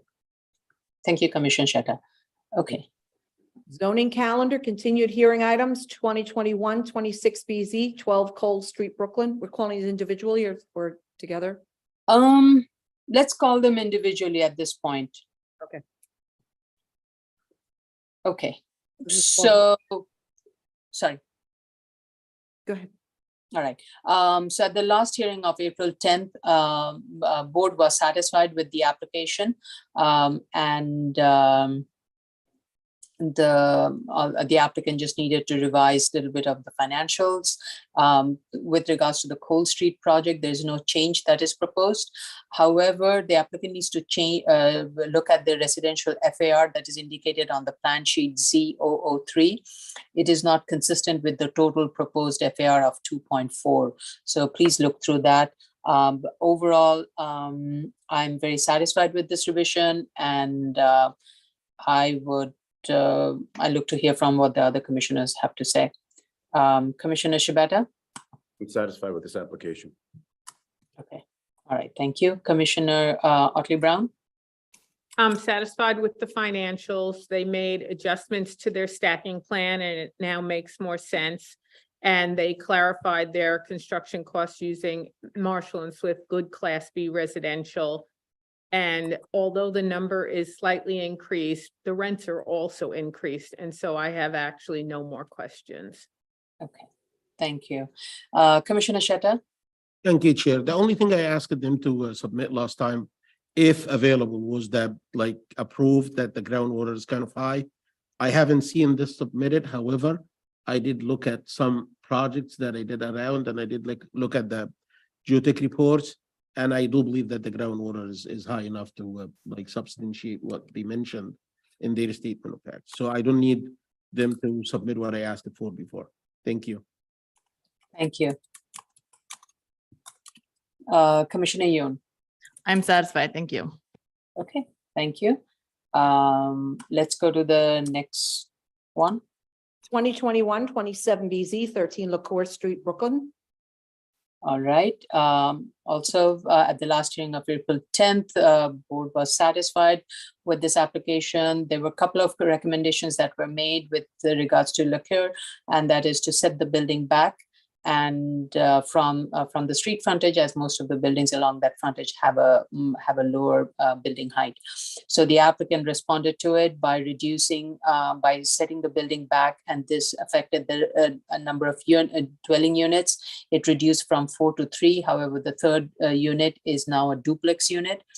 And also with that change, the applicant has revised the financing as directed by the guidance that has been provided by the by Commissioner Otley Brown. So I'm overall very satisfied, and I want to thank the applicant for being responsive to our comments. Vice Chair Shibata. I too am satisfied with this application. Thank you. Thank you. Commissioner Otley Brown. I'm satisfied with the financials. They made the clarifications that I requested in terms of the stacking plan and the construction costs. And they reduced the number of apartments in the financials and on the plans. Their statement of facts had still said 4 apartments on page 1 and page 8. And so they just need to reconcile that. I don't know if they've already done it. I did reach out about that. On which pages? Page 4 and 8? 1 and page 1 and page 8 of the statement of facts and findings. Okay. Okay. Yes, it needs to be revised, needs to be consistent. Thank you. Commissioner Sheta. Thank you, Chair. Same thing applies here for the high water. I no longer require them to submit anything regarding that, and I'm satisfied with the application. Thank you. Commissioner Yoon. Thank you. I also appreciate the responsiveness of the applicant, and I'm satisfied. Thank you. Okay. Next case, please. 2021-28 BZ, 375 Columbia Street, Brooklyn. Okay. At the last hearing of April 10th, the board was overall satisfied but needed clarification on this project. This is the only street that kind of, this is the only one of the 3 projects that is on Columbia Street, and the board asked the applicant to consider providing a commercial use fronting Columbia Street.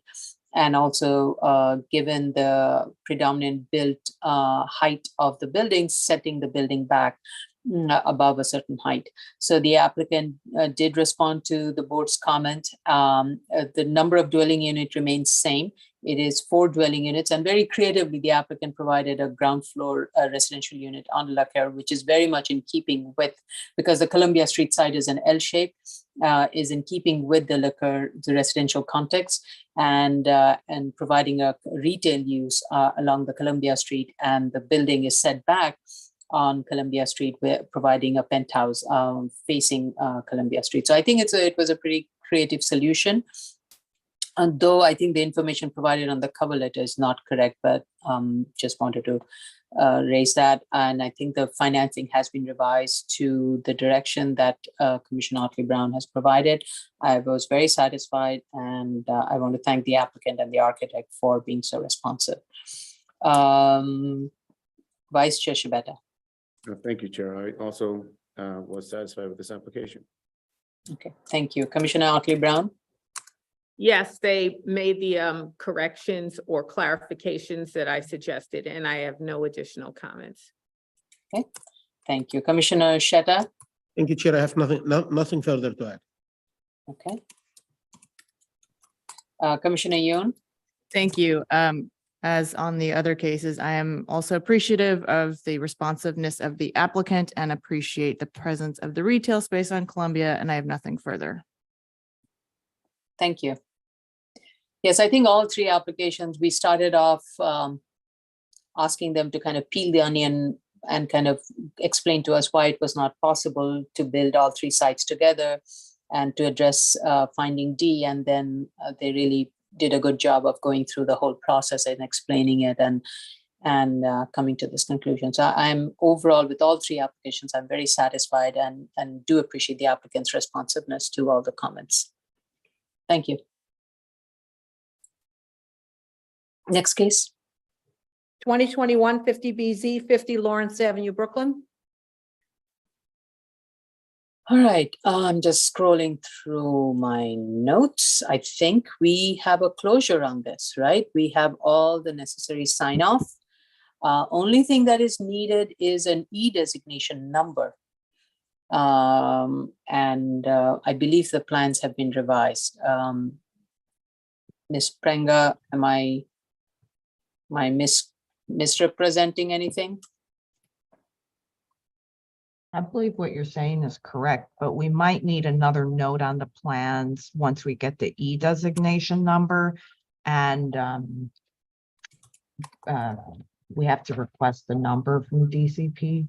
Mhm. How long when- does that take? It's very quick. Okay. Yes, we need new notes.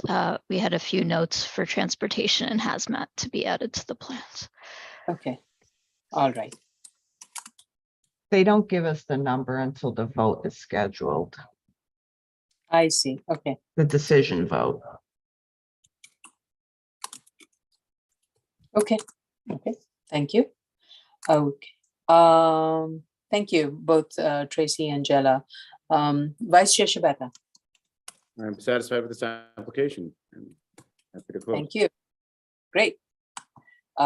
Commissioner Otley Brown. I have no comments. Okay. Commissioner Sheta. Thank you, Chair. I have nothing further to add. Okay. Commissioner Yoon. Thank you. Nothing further from me. Okay. Great. Thank you. Last item, 2021 60BZ 112 116 West 28th Street. Okay. The initial hearing on this application was held on May 23rd. The applicant responded to board's comment and revised the plans by reducing the floor area, building height, and thereby the number of rooms.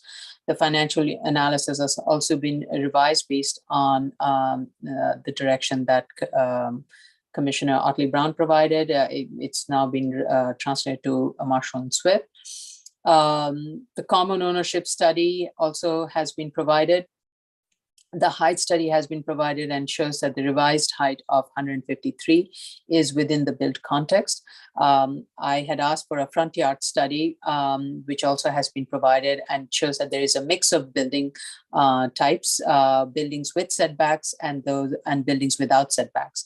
Mostly all the new buildings that's been built, especially along the eastern frontage of this block, they have all setbacks from the front yard, and the existing buildings has the existing hotel building that would be abutting the proposed hotel has a 19-foot setback, and the proposal is to retain that 19-foot setback. This is very much in keeping with it's within, I wouldn't say in keeping, it's within the depths of front yard that's been provided by the other buildings that have been built along the eastern end of this block. So I was okay with it. And I am actually satisfied and with the revision that's been made, and I have no additional comments. Commissioner Vice Chair Shibata, sorry. Thank you, Chair. I have nothing further from me on this. Commissioner Otley Brown. So my major question that was still outstanding had to do with the assumptions they made about the third year stabilized income and occupancy rates that were listed in the financial report. And the occupancy number was listed to be 95%, and the stabilized year rent was going to be $202 per room per day. And I thought that might be a little low, but being that the report is kind of old and their third stabilized year actually was 2023, I had asked for a follow-up hotel report that would validate their assumptions, and they provided that to me. And what I found was that actually the occupancy rates that they had suggested were actually more aggressive than what actually is happening out there as of second quarter 2023, because the occupancy rates range from 82% to 85%, depending on how you slice and dice the data in terms of hotel service category or neighborhood. And so I was fine with that assumption. And I also found that the room rate that they had as an assumption might be a little bit low, depending on how you slice and dice the information. But the bottom line is their occupancy rates were higher. And so the amount of overall income that's been assumed for this project is probably more or less accurate in an industry that is still somewhat in flux following the COVID epidemic. And so I feel that they have adequately addressed that issue. As for the Marshall and Swift costs that they used, I asked that they remove the repetitive soft costs that were already accounted for in the cost factor that they used, and they have done that as well. And so I have no more questions. I feel like they've satisfied all of my issues. Okay, thank you. Commissioner Shetta? Thank you, Chair. They submitted actually a response letter from the engineer regarding my alert. It wasn't even a comment, and I made it clear last hearing that this is not even a comment when I said that all the borings are like concentrated in one portion of the site and not spread, which I indicated that I do believe that they do not meet the requirements for the building code, meaning that the boring should be located all over the entire site, should be representative. They submitted a response letter. Although I disagree with that letter, I don't want to comment on it, but the contour map, the contour rock map that was submitted as part of that response is irrelevant to my comment before and my alert before. And I didn't even require a formal response. So it's an advice. And if you want to go that way, it's up to you. Yes, I mean, they have to submit all this documentation to DOB per DOB standard. We are not weighing in on any of the DOB code with regards to all the boring samples and other requirements for structure that they need to submit. Thank you. Okay.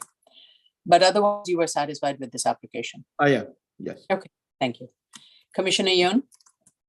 Thank you. I appreciated the design response to the last hearing, and I have nothing further. I am satisfied. Okay, thank you. Okay, so this concludes the public review session for September 18th. Okay, so we are at 12 o'clock mark. Should we take at least a 45-minute lunch break? And then we come back at 12:45? Sure. Okay. Okay, so we're going to break for lunch and return at 12:45. Yeah, thank you. We're still live. Okay.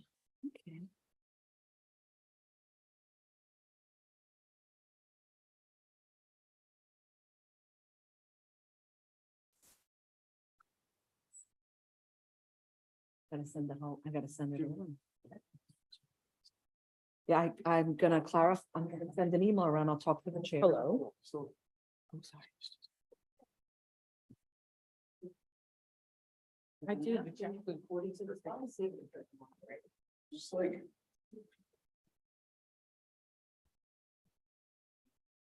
Probably be surprised. No, not really. No, yeah. Not really. I'm just happy that. We're still on. Yeah, just if anyone's still talking in the room, we can hear you on the recording. Alcatraz Island. You want me to mute this guy? Is it? Like, Oh, this is San cool. Francisco. Oh, Have you ever look been? inside. Yes, you got it. I got to go once. It was fun.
Okay, commissioners, it's 12:45.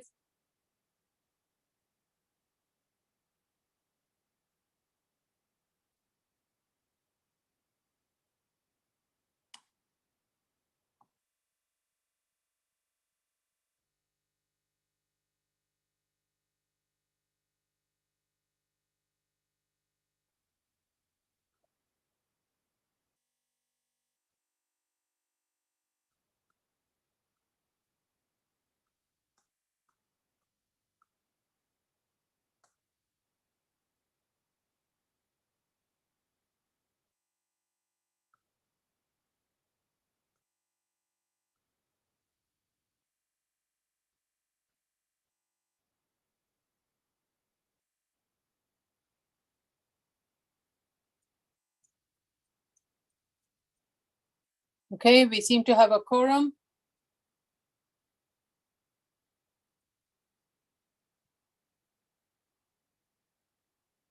Let's start.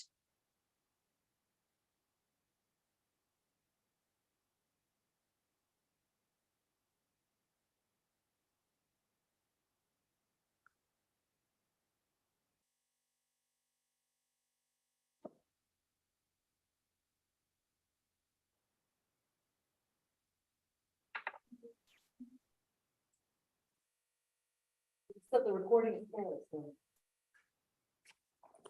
Hello?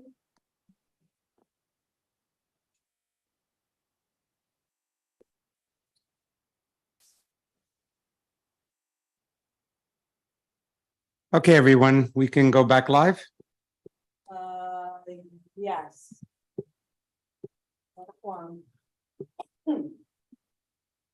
Your video. Yeah, I'm trying to get it back up. Okay, we are live again.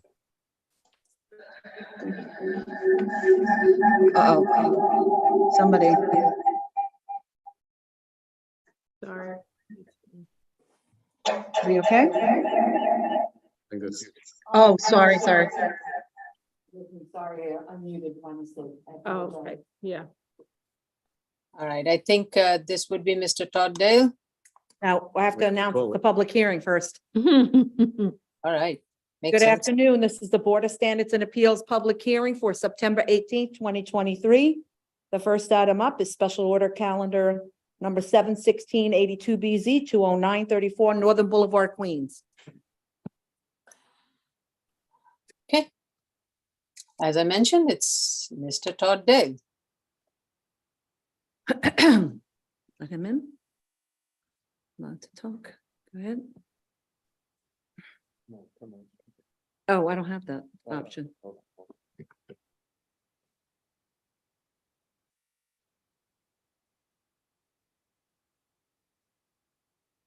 Got it? There we go. Good morning, Good afternoon. or good afternoon.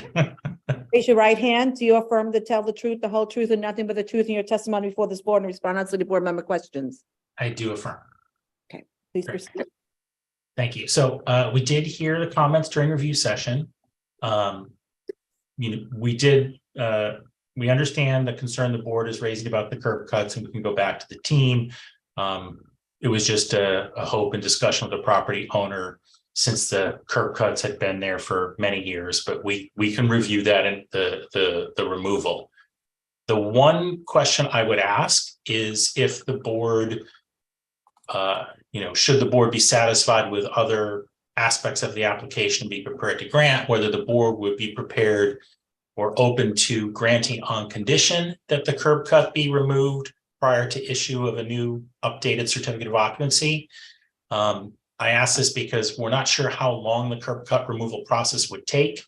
And the hope is that the CO process and the curb cut removal process could potentially run concurrently, rather than keeping this pending before the board during the curb cut removal process. So I don't know if the board would consider that as a condition that the curb cut be removed, to allow it to happen at the same time as the CO removal process. Well, I think I'm not stating anything by saying this, but generally, if we do not put it as a condition, it gets kind of overlooked and does not happen. So if I do decide to close today, and if the commissioners agree with me on it, then I would want to make this a condition of obtaining the CO. And if you need 2 years time to do that, I will give you that, and 2 years to obtain the CO. That should be generous enough. Sure, yeah. I mean, the biggest concern is that the hope is that the property owner and the tenant just don't want to have the board case pending, requiring proof the curb cuts removed before we can even close this application. That's the biggest concern, is Sure. it would allow them to run I together. hear you. I recognize that the amount of time it would take to do that would lengthen it, and I understand that, and I'm more than happy to close today if all the commissioners are okay with it, and as long as you provide a letter confirming that that would be done, then based on that, and your plan shows that with a note Make a condition that on the plan. all of that. And Right. we can make a condition saying that it has to comply with the approved plans, and the approved plans show that there's no curb cut. Understood. Yes, and we could do that. With respect, though, also beyond the curb cut, it wasn't discussed, I don't believe, during review session, but I just wanted to let the board know that there was a contract with a landscaping company finalized, and the landscaping still needs to be completed. So we recognize that, and we'll provide photos to the board, but that's in progress. It just wasn't done in time for this latest submission, but we recognize that still needs to be done, and we'll provide proof of same in an upcoming submission. Okay, sure. That sounds fine. But other than that, I believe the curb cut removal and the landscaping proof were the two primary outstanding issues, unless there's something else that I'm missing. I think you understand the reason. I mean, the logic of having that curb cut for any operational purposes does not make sense. It would not even benefit the business or the customers, because it's going to block traffic. It's going to be in the way of other traffic movements and safety issues. Your entryway is also on the other side of that curb cut. Should a future owner or tenant want to use that curb cut, it doesn't benefit the business at all. You have gone through this exercise of having a variance and allowing for a commercial use in the residential program with a very generous amount of parking and pickup and drive and drop off area and loading area. Why would you ignore that and have something in the front? I understand, and I'm not disputing the well thought out reasons of the board. I would just say that, on behalf of the property owner, we brought it back because the fact is the curb cut's been there for 30+ years, including through multiple prior board grants. And the thought was, if it hasn't been an issue previously, the hope was they could save the time and expense. But that said, we understand the concerns that have been raised, and we're more than willing to agree to that condition. And we're appreciative of the board making it part of the approved plans to run with the CO process. Yeah, and I think tests have over the time, it has been proven that has not served any tenants whatsoever. So why even keep it? And it's only been benefiting your business by having your access way clear of bus that is blocking it. And I think now with all the regulations of bus lanes and everything, it makes it even more challenging. I understand. Before, so therefore, I think maybe the prior boards didn't consider it to be a factor. So with changing time, changing policies, changing directions. That's fine. I made the request at the behest of the property owner. That's okay. Fair enough. And I think I'm giving you all the ammunition for you to make this argument. Understood. So those are the two primary outstanding issues. One is in progress and should be completed shortly, and then we'll review the curb cut process and understand that must be completed prior to any CO issue. Okay, great. Thank you. And you'll revise the plans accordingly. Yes, yeah. Revise the plans for the curb. Thank you. Any other questions or comments for Mr. Dale? Okay, everybody is shaking their head saying no. Let's go to the public then. Okay, the case that we're currently discussing is 71682BZ, 20934 Northern Boulevard, Queens, and we're not putting up the screen. The webinar ID number is 867-0182-5208. The call-in number is 646-558-8656 or 646-518-9805. Dial the number, you will call in, press the pound sign. I think that's what it is, correct? Pound sign? I don't have my instruction sheet, sorry. The pound sign. At the second prompt, you will press the pound sign only. Do we generally not have a screen that has the You have the public? screen. I don't know why the screen is not up. Yeah, I think it would be very helpful for the public to know that, the dial-in procedure. Share the screen, just give us a moment. Yeah, sorry. We'll allow an additional minute. Okay. I mean, I want the public, the screen to come up and then we can start the 2-minute clock after that. I didn't press the Up. clock. Okay, good. I usually have it memorized. Thank you.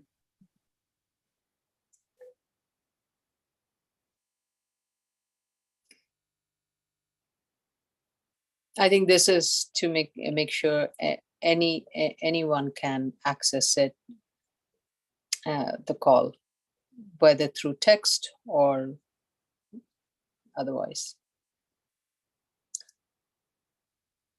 There it is. Good. Thank you, Jella. Did you know? The same number? Okay. So dial 646-558-8656. See, that number is different from here. Okay, or a toll-free number 888-475-4499.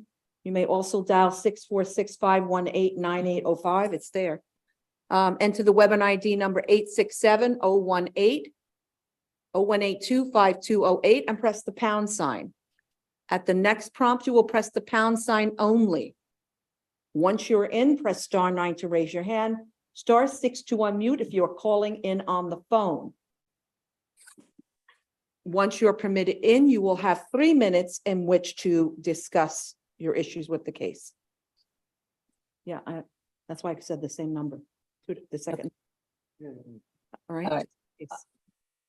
Mr. Dale, while we're waiting for public to call in, how much time do you think it would take you to complete the landscaping and revise the plan, review the concept of the curb cut restoration and revising the plan? The plan revision should not take very long at all. The landscaping, I was informed this month was the target date, but I would say, just to be safe, we could be flexible with the board, maybe 3 to 4 weeks to submit just to ensure that that's completed. I think that's probably the best estimate I would provide. So we'll aim for either end of October or November. That should be fine, I believe.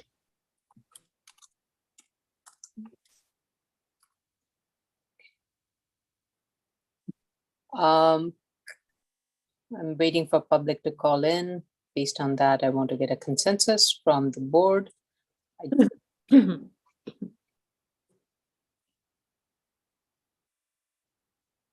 see any hands up yet. Got 48 seconds.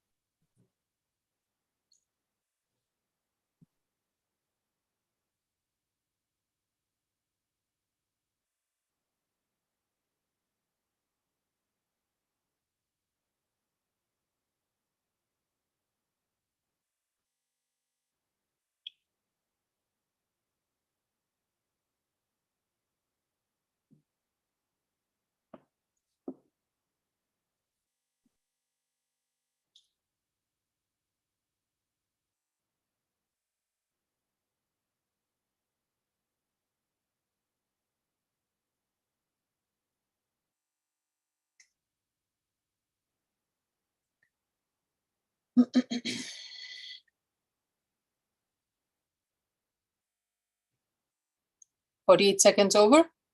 Yep. Oh, come on. Sorry. Okay, we're done with that. I see Okay. no hands raised and no one calling in. Okay, commissioners, are we okay to close this?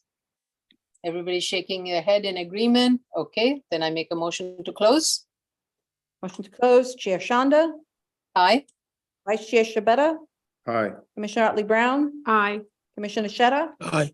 Commissioner Yoon. Aye. Appeals calendar, 2022. Thank you. Thanks, Thanks. Mr. Dale.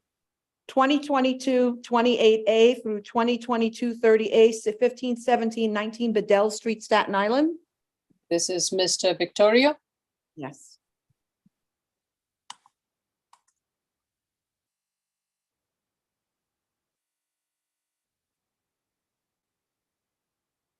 I do not see him. Don't see him. He's joining as a panelist. Okay. Yeah.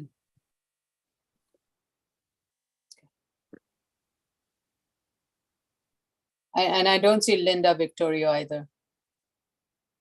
I don't think she needs to join in. Linda will not be attending the commissioners meeting. Okay. Football as well. Getting better. Thank you for asking. You're welcome. You want to state your name for the record and you heard the board's comments, please respond. You don't have to be sworn in. And It's- hear the board's comments. Ronald Victorio, registered architect. So I think based on the comments you heard, well, we were satisfied, and thank you for providing all the information that was requested.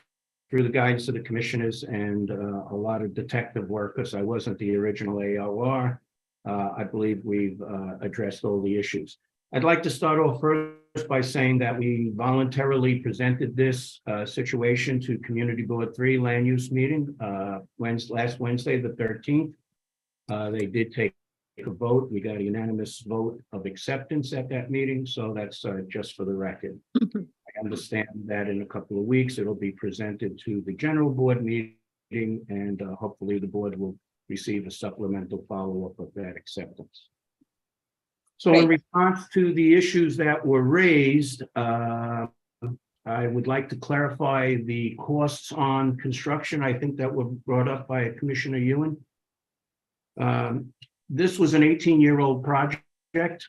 My client was, through the acquisition of the bank, unable to find the complete records of all the costs. I only submitted in the analysis the costs that I could justify through billings and checks.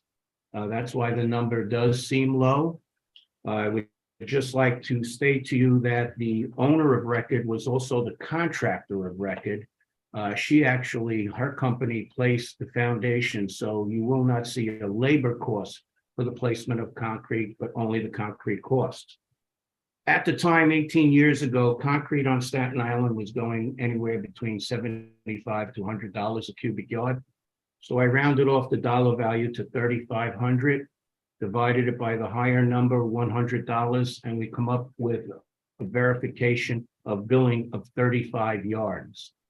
I also took the liberty during the break to calculate the footing, the required yardage for footings, and we came up with approximately 494 cubic feet of concrete divided by 27 to convert it to cubic yards, and we come up with 18.29 cubic yards just for the footings. So there is a balance that went towards the walls, probably doesn't substantiate all the costs for the concrete, but I just wanted to clarify that and settle the board's concerns, and especially Commissioner Ewan on your questioning, and very perceptive of you, and I thank you for that. I appreciate that. And I also failed to remember that that had been discussed at the previous hearing, that you may not be able to find all of the documents to justify the expenses. And so anyway, thank you for your response. I appreciate it. All right, I don't think there were any other concerns or issues that needed clarification, but if there are, I will address them. No, I don't think you need, we were satisfied with everything that was submitted. Agree with me, commissioners, on this? Yes, everybody shaking their head in agreement. And really, you did do a very good detective job and sleuthing. This was quite a task, and I'm glad you were able to resolve the mystery. Once again, I'd like to thank the commissioners on behalf of my client and myself, Tony Matias, for the guidance on this project. And once again, thank you. Thanks. Let's go to, if there aren't any questions for Mr. Victorio, commissioners, I would like to go to the public. The case we're currently discussing is 2022-28A through 2022-30A, 1517-19 Bedell Street, Staten Island. I was going to say Brooklyn. If you wish to discuss, dial 646-518-9805 or 888-475-4499. You will enter the webinar ID number 0182 and press the pound sign. At the next prompt, you will press the pound sign only. Once you're permitted in, you'll press *9 to raise your hand, *6 to unmute if you are calling in on the phone in order to speak. Once you are recognized, you will have 3 minutes in which to discuss. Why does this sound like an echo? Oh, the other number. There's also 646-558-8656. Yeah, I just wanted to state that the numbers that were shown on the previous case also work for Zoom. So there are multiple numbers that can work to dial in. Yeah. Nice. Okay. While we are waiting for public to call in, there is no submission that is required. And if there aren't any only thing is that you, Mr. Victoria, if the community board does not send us their recommendation, please proactively follow up and send us the community board recommendations. Absolutely. My understanding from the community board, that was a voluntary presentation, not actually required, correct? Of course, and I think it just goes well for your record that you did that and you got the support. It is I just agree. It was kind of going help to you with avoid, your argument. Yes. yeah, it was going to avoid issues for the buildings department and the community calling in unnecessarily. So I think it was the right thing to present to them and put their minds at ease. Yes. And I do appreciate you reaching out to the community board and getting their consensus on this, getting their read on it. They haven't all voted, but getting the read on it at least.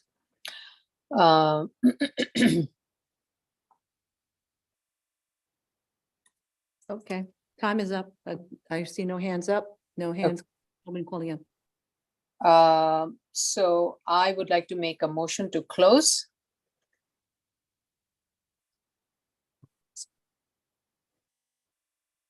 Chair Shonda, Aye. Vice Chair Shabeta, Aye. Commissioner Otley Brown, Aye. Commissioner Sheta, Aye. Commissioner Yoon. Aye. And we would try to schedule this for vote as soon as possible. And we'll let you know. Thank you very much. Appreciate the commissioner's time. Thank you. Thank you. Next item is 2023-09A, 43 Cunard Avenue, Staten Island. This would be Please, lease. Okay. pull it there. Let's pull it there. Hi, just me. Okay, state your name for the record and proceed to respond to the board's comments. Elise Fullader from Eric Palatnik PC.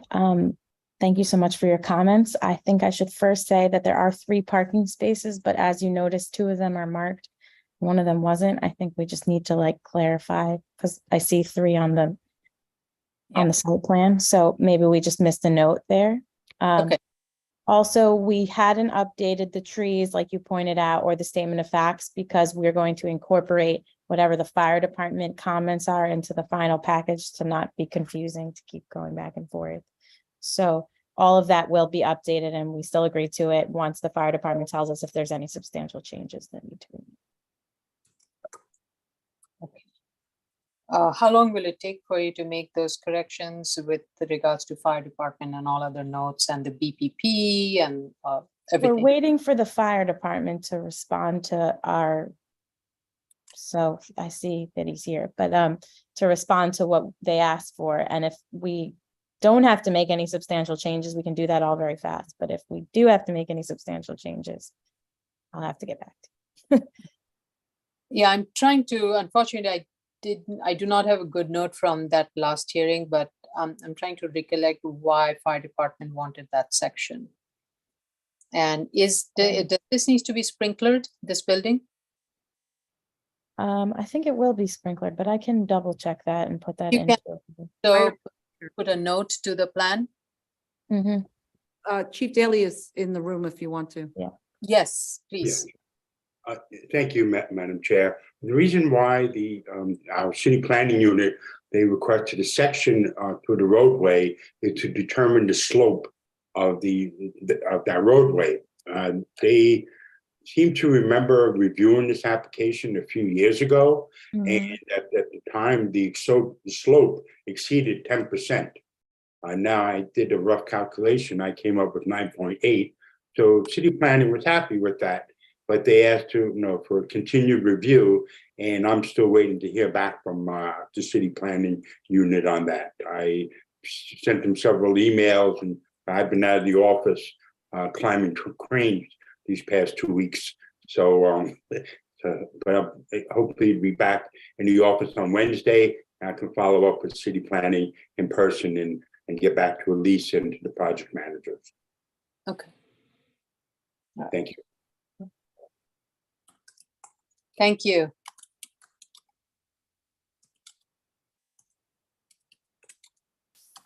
So if they agree to our slope and design, then we don't need a lot of time.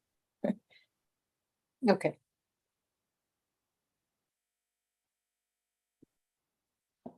All right, any other questions or comments for Ms. Palladares from the commissioners? Okay, then let's go to the public. Okay, the case we're currently discussing is 2023-09A, 43 Cunard Avenue, Staten Island. The call-in number is 646-558-8656 or 646-518-9805, or a toll-free number 888-475-4499. You will enter the webinar ID number 867-0182-5208 and press the pound sign. At the next prompt, you will press the pound sign only. Once you're in, press *9 to raise your hand, *6 to unmute to be able to speak on the phone. And if you're in the Zoom room already and wish to participate, please raise your Zoom hand, which is the little hand on the bottom of your screen. Once you are recognized, you will have 3 minutes in which to discuss. Okay. So assuming that planning department will,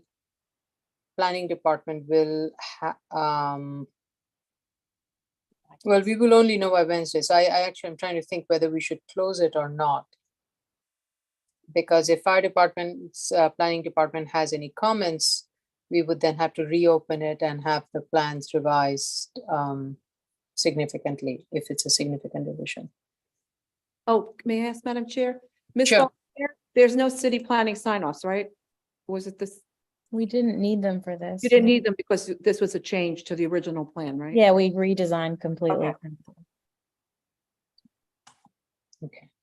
And that will be confirmed, I'm sure, once city planning confirmed. Yeah. Okay, so the changes that needs to be done is the street tree builder's pavement plan, note to the plan that the building is going to be sprinkler. And the note that 3 parking spaces, make it clearer. And then the hardship statement and the statement of facts. Yeah.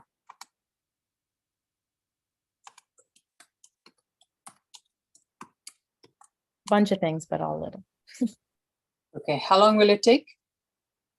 We don't meet that often, so I'm gonna just say, since the fire department needs time, hopefully 2 weeks. It's whatever, it can be done all very fast once I know what the fire department. I'm trying to see what our, well, the early October calendar, anyway, the deadline is passed. So the earliest we can do is late October or November. Yeah, we'll take the best we can get. That's all I have to say, depending on, and we can discuss it with the project manager as necessary. I just want to understand from fire department, planning department's review would be what? And would that require substantive change to the plan?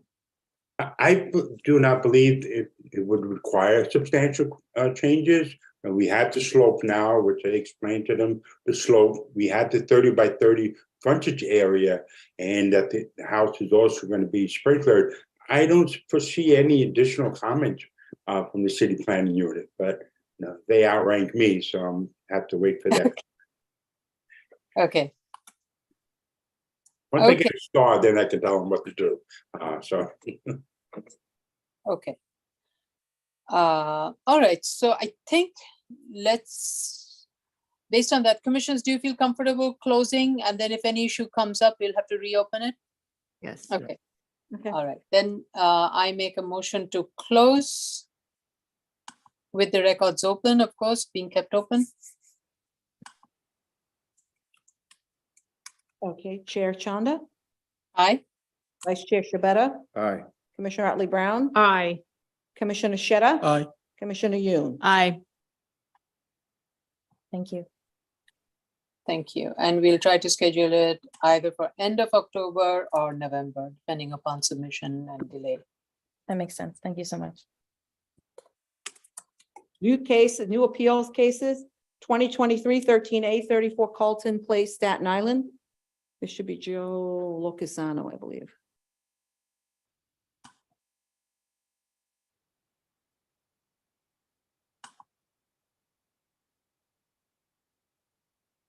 Let's see him.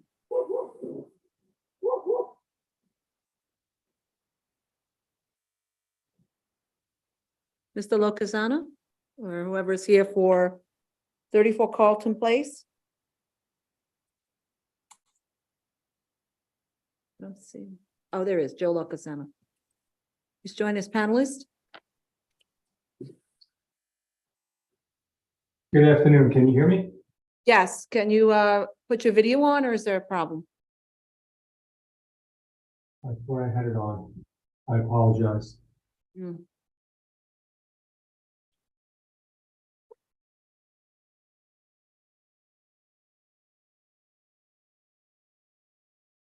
Is there anyone else? Mr. No, Luxon? just me. Just me.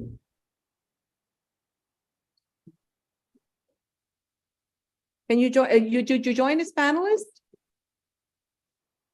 Excuse me? Join as panelist, Joe Locasano. Wait, just a second, Mr. Locasano. That should make it easier for you to.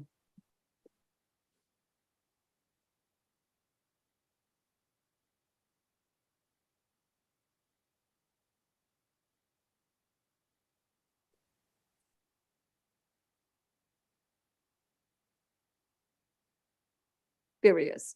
Okay. You want, now you have to unmute. Good. Okay, can you hear me now? Yeah, please state your name for the record and respond to the board's comments. Joseph Locasano, applicant for 34 Carlton Place. Good afternoon, everyone. In regards to the comments, with GCL 36, specifically paragraph 3, there are houses on the block that have certificates of occupancy. Actually, they all do, with the exception of my client's existing house, because it was built prior to 1938. But none of them had gone to the board, which is one of the provisions for paragraph 3.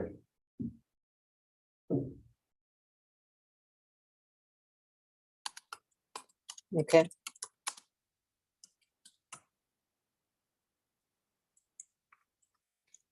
So that should qualify you for the other section that I think our general counsel was talking about. Correct. Right. And with regard, I believe there was a comment about the mapping of the street or the CCO. The street is a dead end, and all the houses there I've mentioned have C of Os, but they also have septics. There are no utilities in the street in terms of sanitary sewers or storm sewers. So there's no opportunity to get a corporation council opinion on this. Okay. All right, any questions? And you did, there was another question that was stated regarding the hardship, and this can also speak to the fact that you have the entire block, all the homes there have CO except for your subject site. Right, that's basically the hardship. And the Yeah. fact that we can't get a corporation council opinion. Right. Okay, any other questions, comments from the commissioners? From Mr. Lukasana?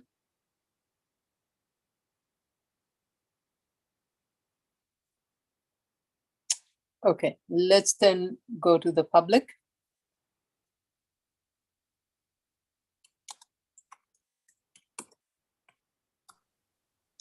The case we are currently discussing is 2023-13A, 34 Carlton Place, Staten Island. Should you wish to discuss, please dial 646-558-8656 or 646-518-9805. Or you can call our toll-free number, which is 888-475-4499. You will enter at the prompt, you will enter the webinar ID number 867-0182-5208 and press the pound sign. At the next prompt, you will press the pound sign only. Once you're in, you will press star 9 to raise your hand, star 6 if you are calling in on the phone to be able to unmute to speak. And if you're in the Zoom room already and wish to participate, please raise your Zoom hand, which is the little hand at the bottom of your screen. Excuse me. Once you are recognized, you will have 3 minutes in which to discuss. So, Mr. Lukasano, what you need to do is revise your statement of facts. The fire department would like to speak. Oh, fire department. Sorry. Yes, please. I'm sorry, Madam Chair. You were just mentioning, I think I heard during the initial hearing that they were going to provide sprinklers in the home. Yes. Yes, the house will be sprinkled. Okay, and then based on the existing conditions and the neighborhood having their existing certificate of occupancy, the fire department has no objection to this application. And I would provide a letter of no objection to the BSA. Thank you. Thank you. Okay, so, Mr. Lukasano, there are 2 things you need to do. One is to add a note to the plan stating that the house will be fully sprinklered. Okay. And revise the statement stating the hardship, justifying the hardship. Okay. And I think those are the 2 outstanding issues. Did I miss anything, Council Vine or Vice Chair Shibata? It would be helpful for the record if the applicant could frame the hardship in the context of not qualifying for GCL 36-3 when it otherwise should be able to.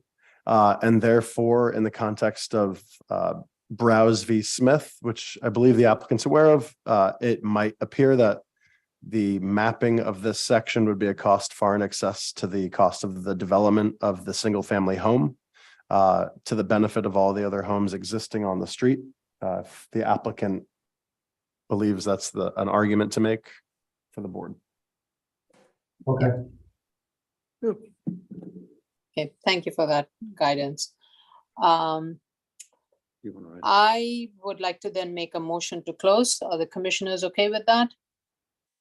How much? Right. And how much time would you need to make these corrections, Mr. Lukasano? I would think 2 weeks would be enough time. Okay, I think the earliest we can put you in is for either end of October, because the submission for early October is already passed. Okay. So the we can do is either late October or November. So someone from our team will get back to you. Miss Matthias most likely, I think, is the right? No. So this is Jeline. Project manager will get back to you as to when it's slated for vote. But in the meantime, do submit all your documents. We need that all generally 2 weeks prior to the decision date. Okay, will do. Want to close? Yes, motion to close. Chair Chanda, Aye. Vice Chair Shabeta, Aye. Commissioner Otley Brown. Aye. Commissioner Sheta, Aye. Commissioner Yoon. Aye.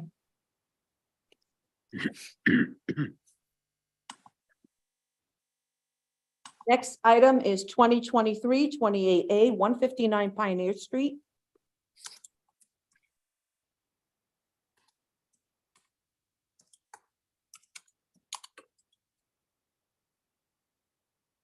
Brooklyn, sorry.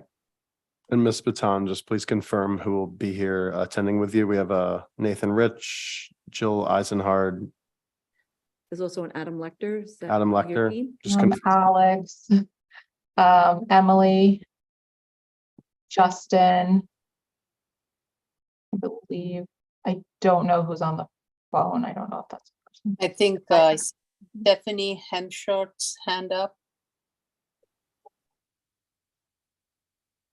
Yeah. Is Jill Eisenhard, you one of your members? Yes? Okay. Adam Lecter is also yours, member of your team. Stephanie. Alex is as well, and Emily. Stephanie? Yeah, I guess there's a little delay of people entering.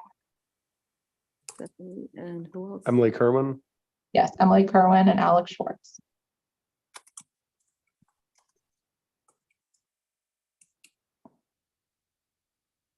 Nathan Rich. Okay, just want to get these names down. Justin Den Herter. I think we have everyone in. And You have all your team ready? Yes. Okay, so this is an A case. I don't have to swear you in, but please state your name for the record and proceed to respond to the board comments. And when anyone else joins in to speak, please state your name for the record. Okay? Good afternoon, Fan Baton from Shell Nobel PC for the applicant. We attended this morning's review session. And I first want to note that a lot of these questions require responses in writing as they involve technical findings and some additional research, but we will address as many comments as we can right now during the hearing, and then, of course, supplement our responses in writing. Before we get started, I just want to introduce Jill Eisenhard, who's the interim executive director of Pioneer Works. She just wanted to give a very brief introduction about Pioneer Works for the board. So I'm going to share my screen. Good afternoon, everyone. My name is Jill Eisenhard. I'm the interim executive director at Pioneer Works. Thank you for having us here today just to hear about this exciting project. Pioneer Works is a cultural center focused on bringing art and science together on the waterfront in Red Hook. We're 11 years old, and a lot of the programs we do, we offer over 100 programs each year. The majority of them are free, and many of them are for a local youth audience. One of the primary audiences for the observatory that you're hearing about and is being considered are children from the local community schools, as well as District 15. And many of the programs and things that we're designing are to serve the community and public school students in the neighborhood. So just want to thank you for having us here today and considering this proposal. Okay. Thank you, Jill. So now we will run through some of the questions. Sorry, I'm just pulling up my notes. Okay. All right, so the first comment was regarding the proof of hearing, the referral, but I know the board discussed this, the no community board referral was required for this application as it was an appeal case. Regarding the DOB objection, Emily or Nathan, do we have an update on when the objection when we'll receive the objection? I think we'll be able to receive it before we submit everything in writing, before we submit our written responses. So hopefully within the next week or so. Yeah. The lot merger, there's already an approved RB 602, and we could provide a copy of this within the next submission. Regarding the clarification on the DFE heights, as there were two noted on the drawings, it was because the site is in the coastal A zone, and Appendix G references 3 tables to determine the DFE, which I believe are table, Nathan, I don't know if you want to review this, but it's a table 4-1 for the 14 feet and table 5-1 and 7-1 for the 15 feet. So that's why both were included on the drawings. There was a typo in our drawings, which we'll correct, Madam Chairwoman. Okay. Yes, and I think as Commissioner Sheta pointed out that you need to maintain a 2-foot difference from a structural, and that was the reason why you had to provide both the numbers. Am I correct in understanding? There's that fact. There's also the fact that because of where we are within the floodplain and our designation, there are 3 different tables, the ones that Fan pointed out, that apply. And 2 of those tables indicate that the design flood elevation is 14 feet and plus 2 feet to achieve the design flood structural elevation. And then one of those tables indicate that the design flood elevation is 13 feet plus 1 foot to achieve the design flood structural elevation. So we'll show both on our tables. Okay. All right, thank you. All right, so one of the comments, and I know what Commissioner said, the comment was regarding option 2 and providing more information and technical documents to back up the option 2. So we will provide that in writing. I think it is much better to provide in writing that response of why option 2 is not a feasible option for this project. So we will provide clarity and additional information in the engineering memo as requested by the commissioners. Let me clarify. I didn't mean to say that option 2 is not feasible. What I meant to say is the application of Appendix G to that building as it is inappropriate. This is finding 1 of the variants. So that I believe the only one who can go through this and put it in writing is the engineer. If you want to make this building comply, you have 2 routes. Elevation, which we said it's not feasible. Here is a feasibility issue. But option 2, which is building a box inside and tying that box to the building, this option would increase the forces coming from flood that are going to be applicable to the building. And since we're not sure about the health, the structural health of that building, it's inappropriate to impose additional loads on that building. That being said, the application of the appendix through adapting option 2 is inappropriate because of what I just said. That the structural engineer need to put this as this is the opening statement in his memo. It should be, and then move on from that to, even if we want to adapt this, and let's say someone says, you know what, I'm gonna dig on the foundation, make sure that they are good. I'm gonna do testing on the brick, make sure that the brick structurally is good. I'm gonna inspect every single structural element on this building to make sure that the structural system is fine, will take the flood forces if we choose to transmit them to the building. Then comes the hardship, the financial hardship. It's here, it's item 2. And what I explained is the structural engineer need to break down the components, and he doesn't need actually to put all what I just mentioned, the structural checks, the test fits to check the foundation.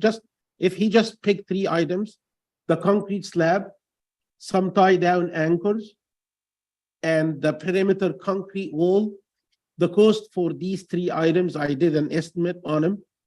And the cost is like 2 to 3 million. That number by itself for us is gonna pay the second finding, it's gonna satisfy the second finding, which is the financial hardship or the hardship. And then again, I wanna repeat this, there are some waivers that you guys asked for, and they are not like, it's not up to us to waive it, like the flood encroachment provision. We cannot waive that simply because it's a finding for the variance. So that again, how can this be addressed? The engineer shall put like some engineering explanations in his submission or in his memo, saying that the proposed improvement is on top of the second floor or third floor, I believe. So they are not going to be interfering with the floodways. And in addition, whatever is proposed on the ground floor is minimal when it comes to increasing the volume of the building. That being said, again, that means that the flood water heights are not going to be increased because of the proposed development. These two findings are very critical to like granting this variance, and it cannot be just like a sentence in the statement of facts. It needs to come from the engineer. We understand, and we have the engineer who's going to work on that memo and provide enough backup data. And we understand the comments, and we will provide that. Thank you. Thank you.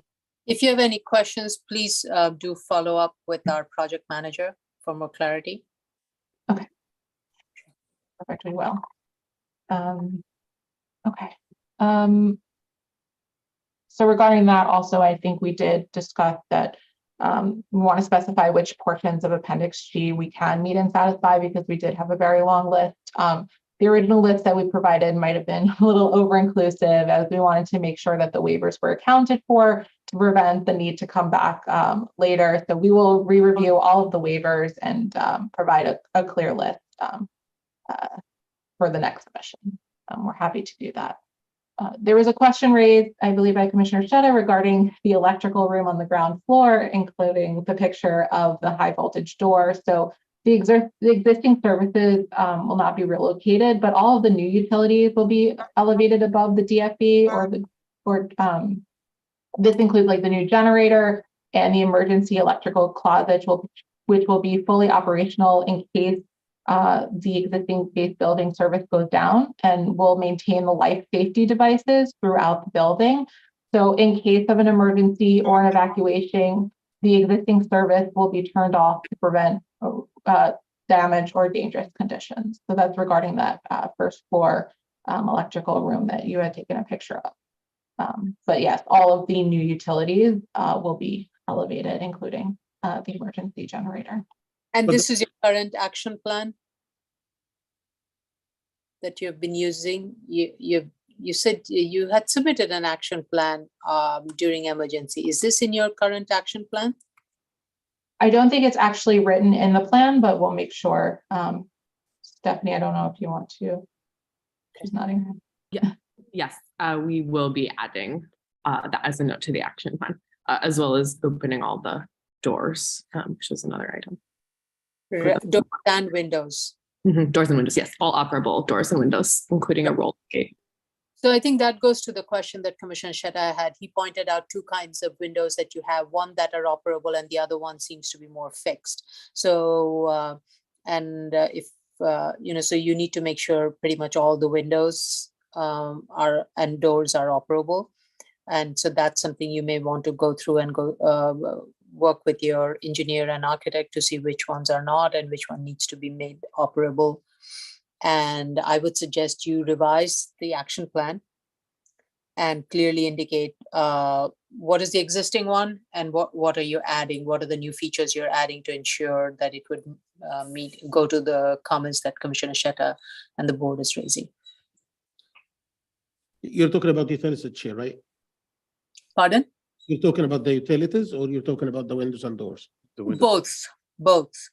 So for the utilities, what I got is that the electric room is existing and it's gonna stay as is, but if they get notified that there is a major event, flood event or a significant flood event, they would like take care of like disconnecting the power to that room. Did I get it right?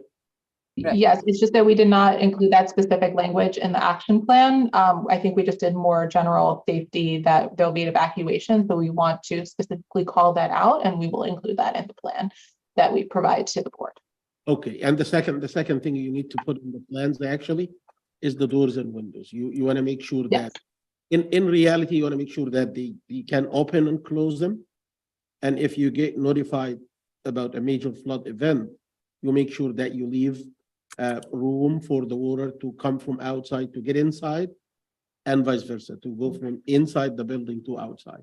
And this is going to be one of the conditions. Correct, and we will include that regarding the windows, the doors, and the rolling gates. And I think we'll also provide some sort of diagram as well, just to illustrate the size of these rolling gates and doors as well. To we'll include that. And by the way, this could be used by the engineer in his statement to justify that flood levels are not going to increase because of the waiver that you're asking for, because you're letting the water go inside the building. Okay, perfect. Thank you. Appreciate that.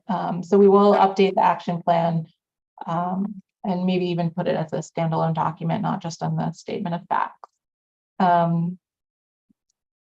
Sorry, I'm just reviewing my notes. There was a question regarding the Red Hook resiliency project and how it will benefit the site. So the Red Hook Coastal Resiliency Project will provide a flood protection system comprised of flood walls, deployable flood barriers, raised street grades, and other supporting infrastructure that is intended to reduce the risk of coastal storm flooding.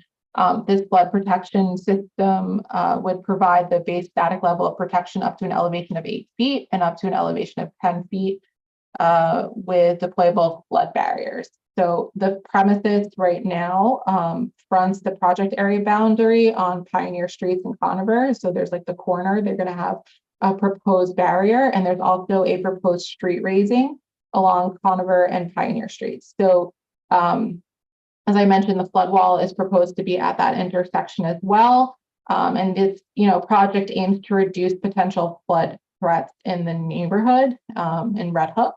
So we don't have timing. Last time I checked was when we made the submission, which was the end of August 2023, right? A week or so after the draft plan, or I think it was the EAS actually, that was filed. Or it might have been the land use application. So we don't know the general time frame of the application and what will actually be implemented, but that's all the information we have so far. I have a very academic question. If, let's say, where city is proactively doing improvements to create more flood resiliency, then does, in those sense, Appendix G still apply, or there's a modified version of Appendix G that would apply?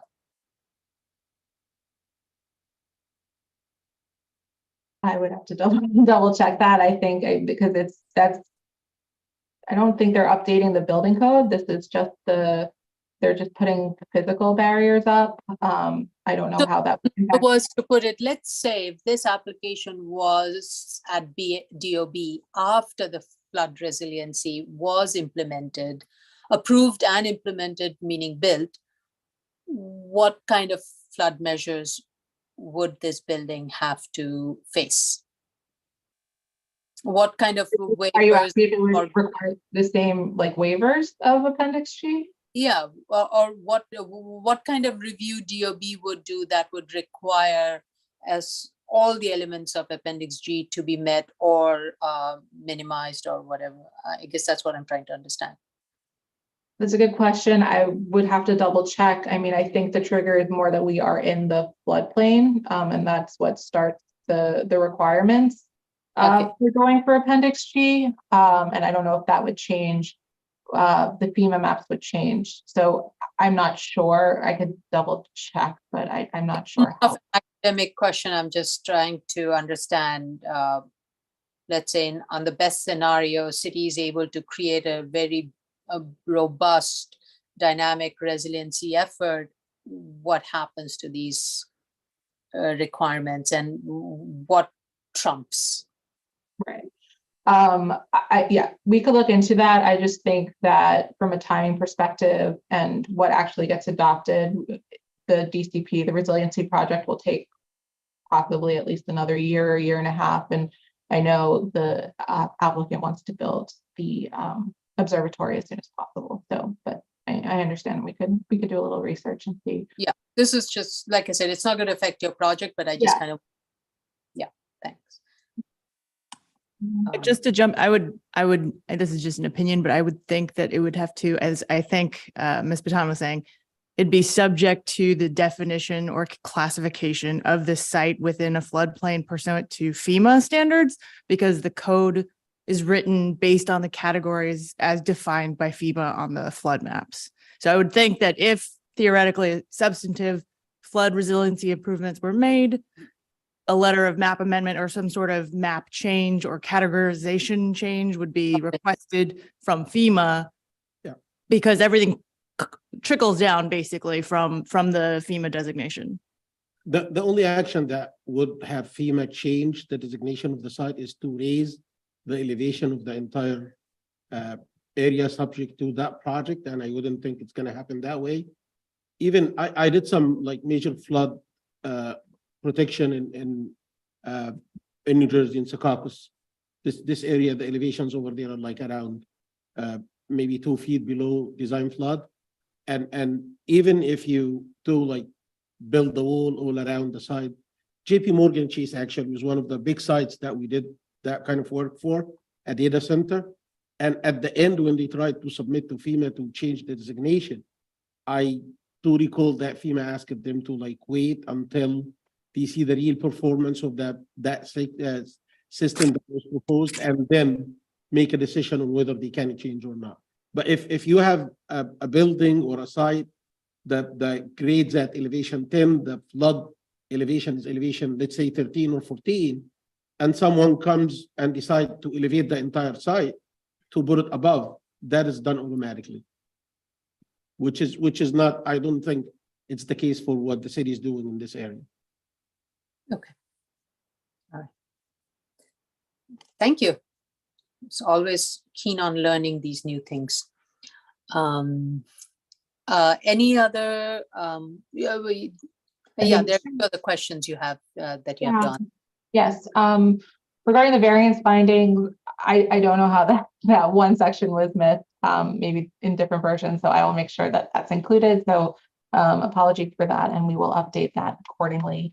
And I think everything else, like we are going to provide in writing. Looking over my notes regarding FDNY comments, we did receive that letter last week, and the team is preparing a response to be submitted either today or tomorrow to the fire department regarding that staircase drawing. It was going to be included in the plans, the actual BSA plan. So we'll make sure that I will double check if that's included, and we'll have a formal submission to the response for the fire department. Yeah, and I think whatever plan that fire department approves, it should be included in the plan set. We can. Yes. We'll make sure that happens. I think the fire department had asked just for clarity regarding the staircase, so we sent a separate plan to the from the initial filing. This was before we resubmitted in August. So we'll make sure everything is consistent with the plans that we sent to the board and the fire department. And I think those are all the comments that we will respond in writing. Okay. On the fire department chair, the fire department indicated that they did review the waiver of the appendix G, but they looked at the egress part of the application. Was there a reason that they didn't look into the full application as a waiver and as? John I David. believe we have Mr. Daly here. We have Chief Daly here. So. Yeah, go ahead, John. I'm sorry. Yes, Commissioner Shetta. Yeah, the fire department does not review floodplain requirements. You know, that's either the Department of Buildings or the Board of Standards and Appeals. So we are not going to comment on floodplain. And plus we do, I nor the department know enough about floodplains. So we do not want to make any comments on that issue. Thank you. Thank you. Thank you. The other point, Chair, is that regarding one of the waivers that, like I said, if the engineer can tell us whether he believes that he still need that waiver, that lowest horizontal structural element. If the engineer agrees with me and he believes that it's not needed, just take it off the requested waiver. If he disagrees with me, I would like to hear from him. What is Got it. Is the engineer with you, Ms. Batan, on this call? Yes, Justin, he's raising his hand right now. Justin, you can unmute. Okay. Yes, hi, Commissioner and Chairwoman. I do agree. I think our interpretation of lowest horizontal structural elements was slightly different from the information and the photos, the marked up photos that you showed earlier. So we tend to agree that that can be waived. That can be waived or does not need to be waived? The waiver can be waived, doesn't need to be waived. Sorry. Hold on, we're talking about this. Let me just put it in the screen. Yeah. We're talking about this. And what I said is this element here is equivalent to that element here. So you're saying you need the waiver? We're saying the design flood elevation is lower than that level that your markup is currently pointing to. Therefore, the waiver is not needed, right? That's right. That's Thank right. you. Thank you. I just want to make sure while you have this drawing up, I'm seeing some pipes. So before you make any final call, Mr.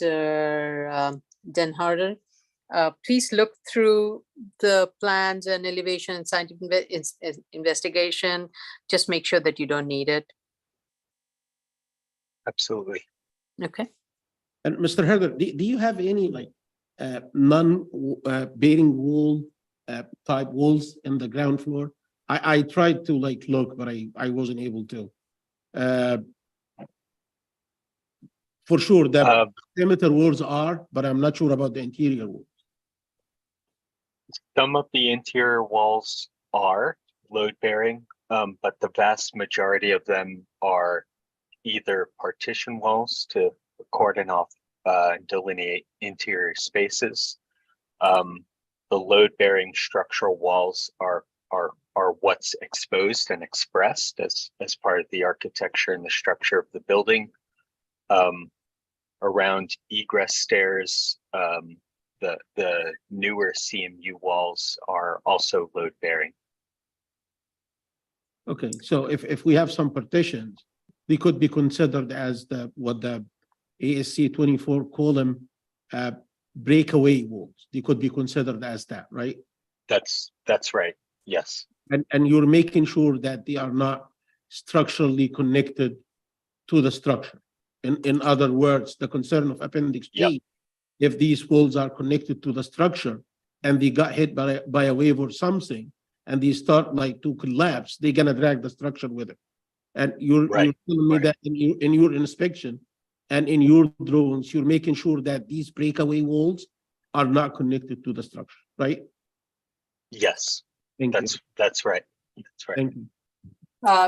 I would like you to put that in writing in your letters, stating that the existing, and I think somewhere in your documents, you had stated that you do, all the load-bearing structures are exposed, and the non-load bearings, the idea is that if you have to remove them, it's easy to remove them because of, and you try not to have any more additional structures on the load bearing so that you don't have to remove them for related to any follow-up cleanup and other things that would be needed. But if you could put this statement, what you have stated in writing, that you have checked it, and there are some load bearing and a lot of non-load bearing, and these non-load bearing are breakaway walls that are not connected to the structure. Yeah, in addition to that, if you, I use, when I submit to a government agency or someone from the government who's gonna review my submission, I used to put myself in his shoes and start to think about the, like, the questions he would raise, and then put the answers to these in the submission. If you can, like, address what we raised during the review session, load condition perspective, the structural stability perspective, all these kind of points, add them to your memo so they are covered ahead. And then we can even copy and paste from your memo and put as condition. It's much better, like, for something like that to come from the applicant engineer rather than coming. Sure. Okay, we'll try our best to make that as concise and clear as possible with a bullet pointed list addressing the concerns raised here, which should be straightforward enough, I hope. I'm not saying, I'm not accusing you of like not like doing the right thing, but I'm saying maybe that wasn't included in your scope. If it was not, please talk to the applicant and get this addressed, because we need that from your side. We don't want to like make this as an input from our side. I completely understand and agree. Yeah. Thank you. Commissioner Yoon, did you have your hands up? Were you trying to? I didn't have my hand up, but I did have just a question out of curiosity. The emergency action plan that exists and the one that will be prepared as amended with a new design. The review and approval of an emergency action plan is under whose jurisdiction? Is it DOB? I should know this, but I'm not sure. And maybe this is, I don't know who this is a question for, but you have an existing emergency action plan. Who reviews that and approves it? And then any revisions to that, is that a requirement as part of the application to DOB? And are they reviewing it as part of the proposal?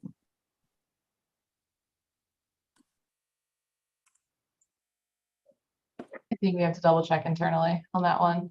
Okay. Just because conditions that of the variance rely on the emergency action plan being successful in actually reducing harm and safety to occupants, et cetera. So it's a critical piece to making sure that the addition of people upstairs does not create some sort of hazard downstairs in the event of a flood. I was just going to offer that for as far as protocols and emergency plans for a building and for our organization, those are reviewed annually on a schedule. And I think if there are changes to the building or anything even that's happening in the neighborhood, there was a lot of work that organizations in Red Hook did after Hurricane Sandy. One of that was all organizations learning, you know, how to create these plans, how to update them, what kinds of things to consult. And so I think that is something that we have as a routine part of our practice, and any changes or anything that happens for the building related to this project would be integrated when we're doing our routine review of the plan. Right. And I think that would be a good thing to add into your statement also. Right. My big question is, who is the authority in charge of reviewing those? And John Daly has his hand up. I think you're muted. No. Not muted. Right. The Commissioner Yoon, I believe the action plan is reviewed by the fire department. As it should be. Thank you.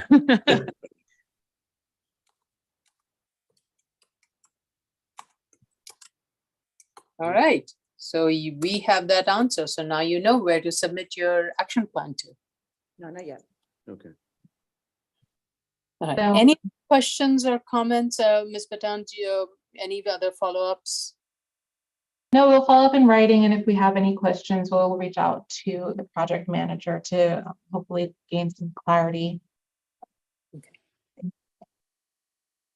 Okay. I think we spoke internally about timing, and I think we can do a turnaround within 2 to 3 weeks, hoping to get the end of October hearing. Okay.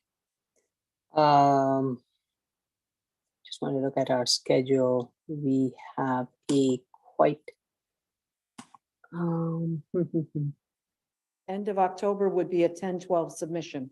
Are you prepared for that date? Yeah, that's a 10-12 submission. That's just in a couple of weeks.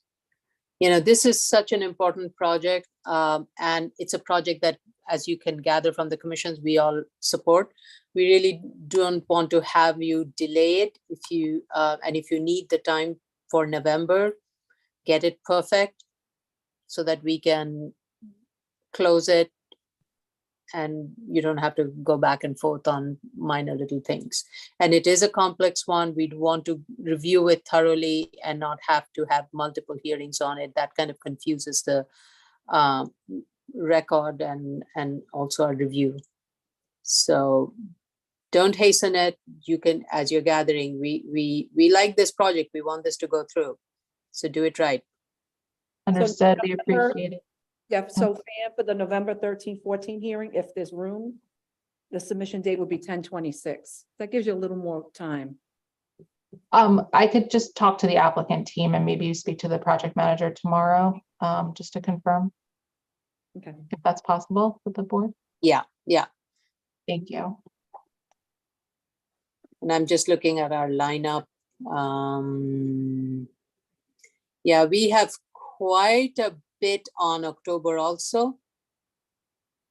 And November, what are we looking at? November is doable so far. I would strongly recommend that you look into the first November hearing, which is November 13, 14. There are 2 hearings in November. So November 13, 14. I would strongly recommend you look into that, do a perfect job. You have a good team, you know, and I think you understand what we are asking for. Yes, we do. Thank you. Appreciate it. All right. Any other questions for the applicant team? Okay, then let's go to the public. The case we're currently discussing is 2023-28A 159 Pioneer Street, Brooklyn. Should you wish to discuss, please dial in 646-558-8656 or 646-518-9805 or a toll-free number, which is 888-475-4499. Enter webinar ID number 867-0182-5208 and press the pound sign. At the next prompt, you will press the pound sign only.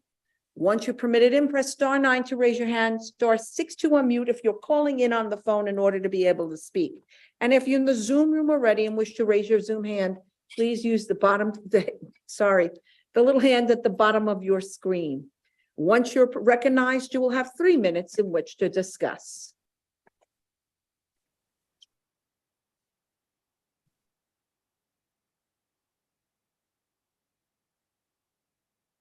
And how long will it take for fire department to review and approve the plan set? I mean, approve the plan?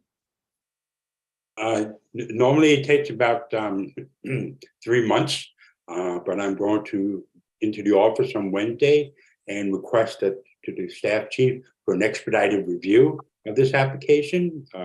We too in the fire department are supportive of this application, and we'll do what we can to expedite the review. Thank you. Thank you very much. So we are targeting for November 14th hearing. So anything you can do before that. No problem, Madam Chair. Thank you.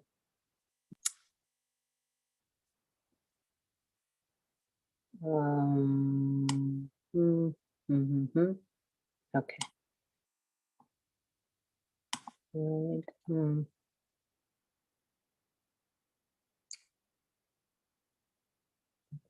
I'm just looking at what all things you need to respond to.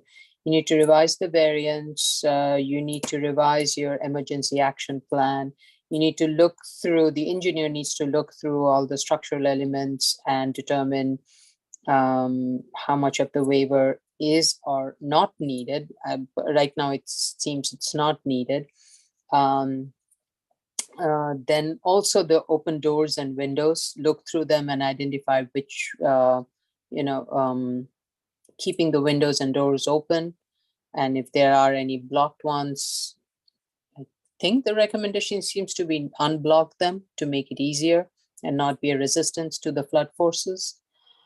And then go through all the sections of GC of the appendix to determine which ones need to be waived and which one. And I think it would be best if you go through the tabulated and identified which ones do not need to be waived or is not required, and the ones that need a waiver justify why. I think that would the easiest way to kind of go through that long list. Chair, Anything? Sorry, go ahead. sorry to interrupt. The fire department has their hand raised again. Oh, I didn't see. Sorry. Go ahead. No problem, Madam Chair. I do have a question for the applicant team. On their architectural plan, they show an architectural solid line in front of the window openings. What do those lines represent? I can take that one. Mr. Daly, we'll remove it from the plans. It's just an unclear graphic mark. Yeah, I think what it represented was a line overhead showing where there was a beam above the windows and doors. Oh, okay. Can understand how it would be confusing. Right, yeah, I thought you were going to block the windows, in which nope. the fire department would object. Thank you very much, sir. Yeah. Thank you for picking that up. Can I ask a question about the windows and doors comments, actually, from Commissioner Shetta? We'll take a look at which ones are operable. As you noted, some of the windows on the ground floor are operable. There are also several doors along that west facade. And Stephanie Hemschrott from Pioneer Works noted also that there's some very large operable garage doors on the north and south walls of the building. There may be a couple of those windows that are fixed. Is it necessary that we also adjust those? What we thought we might do is mark up our elevations, indicate what the area of opening will be, should all of the operable opening surfaces be open. In particular, the large retractable doors in the north-south are enormous, so there's going to be a huge amount of water infiltration there, and it will equalize the pressure, to your point. If there are a handful of windows along that west facade, which is where the photo was that you took, that are not operable at this point, is that a problem, or should we make adjustments to those windows? I also want to jump in on a project I did recently prior to my time at the board. We had a ground floor that was wet flood proofed, and there wasn't a requirement to have all of the openings be operable, but to allow water in through the means, doors, other things that came to grade or that were below the DFE.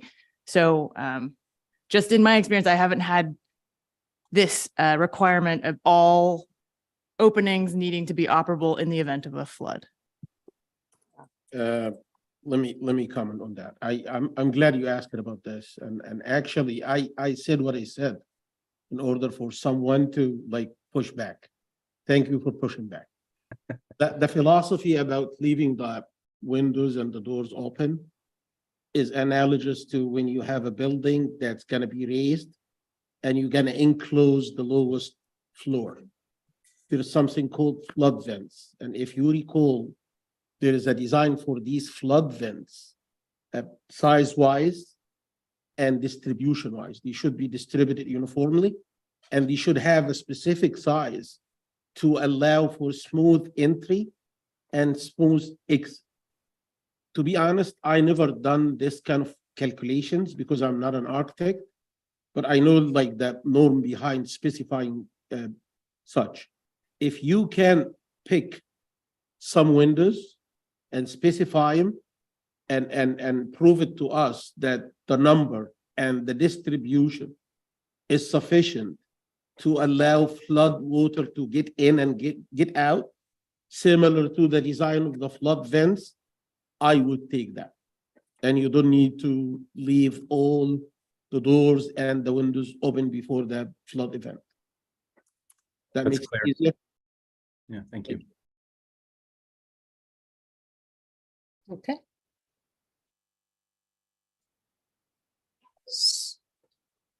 Okay, so a little bit more investigation needs to be done both at the engineering and the architectural end on this. Any other questions or comments? And Ms. Batan, if you need more clarification, if we overlooked anything, please do reach out to our team. Of course, we will. Thank you, Chair.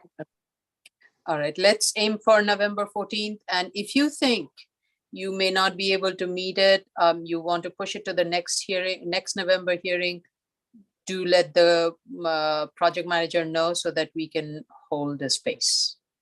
Okay, I will. I'll speak to the applicant team later.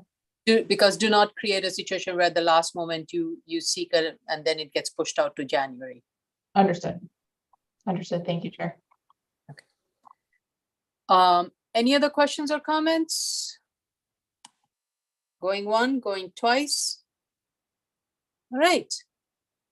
Thank you. And thank you. I really appreciate everybody from your team being here and answering and explaining the project. It's a great project. We wish you all the success. Thank you so much. So much. Okay. We did call the public, right? Yes. Okay. Okay, zoning calendar, continued hearing items, 2021-26 BZ, 12 Cole Street, Brooklyn. It's Elise Fullader. Hi, how are you? Hi, how are you? Good. Raise your right hand. Barbara might be here, not that we need I'm her. sorry. I apologize. Do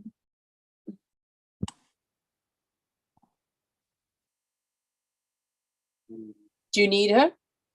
No, I mean, it's, Do you know if she's calling in from a phone? I don't see her in the waiting room. Okay, if she's not, then we don't need her. I just don't want to, if she's here, I didn't want to be rude.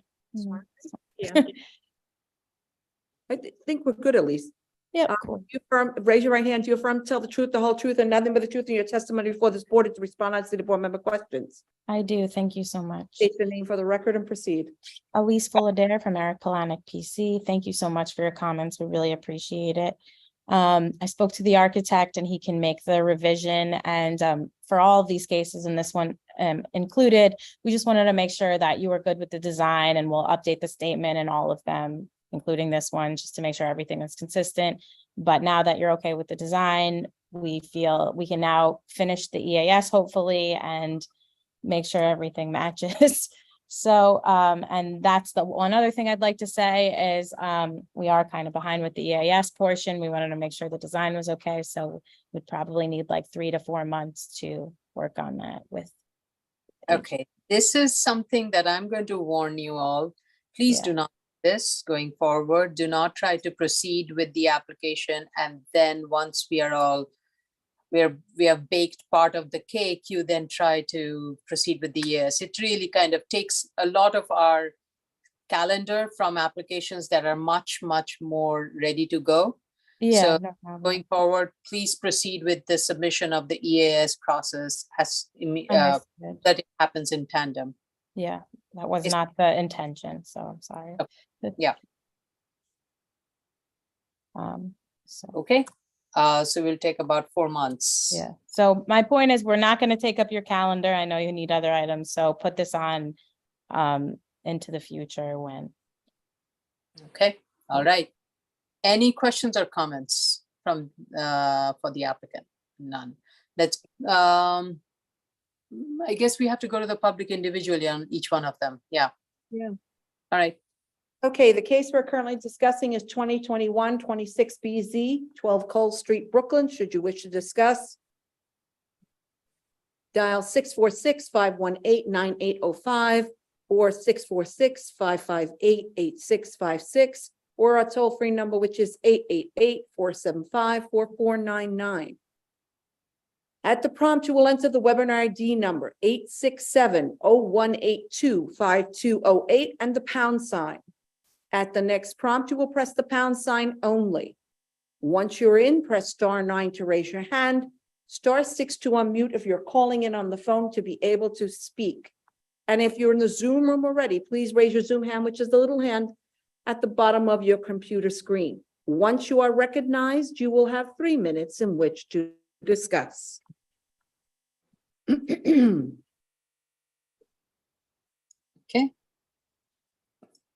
We're just waiting for the clock. Tick tock, tick tock.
See it? Oh, sorry. All right. Okay, thank you. I would like to, so here's a question, Council Vine. Can I close on it even though EAS is forthcoming? To the extent that any modifications to the EAS require the board to reopen, we'll just have to reopen at that point. Okay. Yeah, I think my only concern would be if there's anything that comes out as a result of hazmat or noise. I doubt it with the noise, maybe only on the not on the Columbia, on this case, coal, because it's close to the expressway and the tunnel. But should that happen, then the plans would have to be revised. And notes would need to be added and statement of fact would need to be revised. I'm saying all of this to alert Ms. Folladair as to how you need to schedule your timelines and deliverables. Understood. Okay. If we understand what the outcome will be, let's then make a motion to close with the records being kept open. Chair Shanda, Aye. Vice Chair Shabeta, Aye. Commissioner Otley Brown, Aye. Commissioner Sheta, Aye. Commissioner Yoon. Aye. Thank you. Item number 2021-27 BZ, 13 LaCour Street, Brooklyn. Okay, raise your right hand. Do you affirm to tell the truth, the whole truth, and nothing but the truth in your testimony before this board and to respond honestly to board member questions? I do. Thank you very much. Elise Fullader from Eric Platnick PC. We heard your comments. We will revise the statement of facts accordingly for the new plans. And again, we need a substantial amount of time for the EAS. So whatever your board sees fit, we will take. You go to the point. Yeah. All right. Let's go to the public. I guess no comments or questions from the commissioners. Okay, let's go to the public. The case we are currently discussing is 2021-27 BZ, 13 LaCour Street, Brooklyn. Should you wish to discuss, please dial 646-518-9805 or 646-558-8656, or the toll-free number, which is 888-475-4499. At the prompt, you will enter the webinar ID number, which is 867-0182-5208, and press the pound sign. At the next prompt, you will press the pound sign only. Once you're in, press *9 to raise your hand, *6 to unmute to be able to speak on the phone. And if you're in the Zoom room already, please raise your Zoom hand, which is the little hand on the bottom of your screen. Once you are recognized, you will have 3 minutes in which to discuss.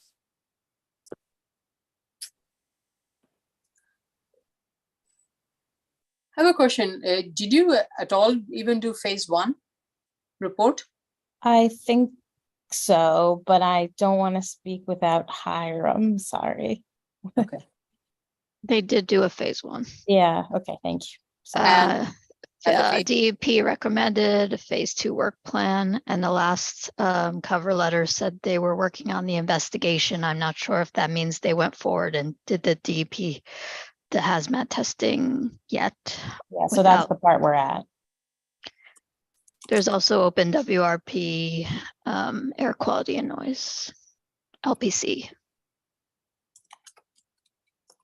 Okay.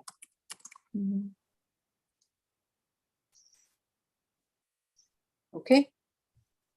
Thank you, Tracy. Thank you. Yeah. You're About the phase better 2. at it. Okay. Would it require an E designation? I'm just curious. We don't know at this point, actually, until we see the phase 2, I believe. Okay. Okay.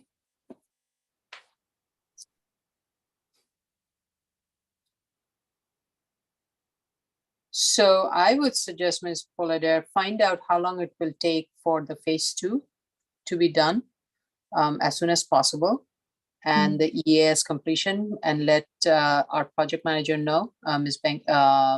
both Ms. Benke and Prenga, so that we can at least figure out what should be a realistic time frame for all the deliverables and vote.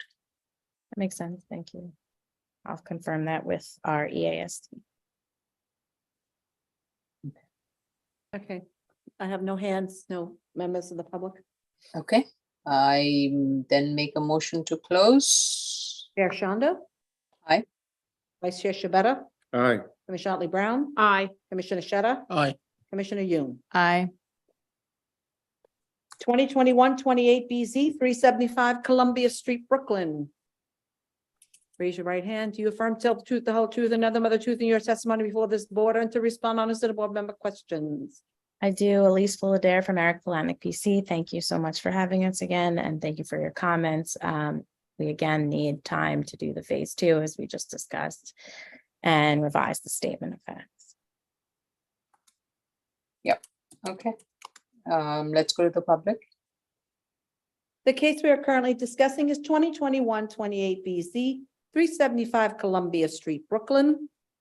Should you wish to discuss, please dial 646-518-9805 or 646-558-8656, or you may dial a toll-free number, which is 888-475-4499. At the prompt, you will enter the webinar ID number 867-0182-5208 and press the pound sign. At the next prompt, you will press the pound sign only. Once you're permitted in, you will press *9 to raise your hand, *6 to unmute if you're calling in on the phone. And if you're in the Zoom room already and wish to discuss, please raise your Zoom hand, which is the little hand at the bottom of your screen. Once you are recognized, you will have 3 minutes in which to discuss.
Two minutes are up. No, almost. There we go.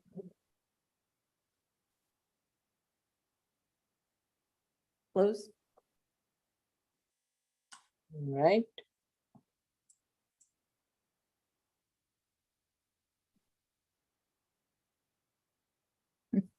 Make a motion? Madam Chair, do you want to make a motion?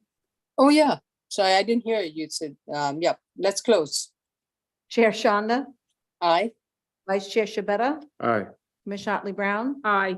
Commissioner Sheta? Aye. Commissioner Yoon? Aye.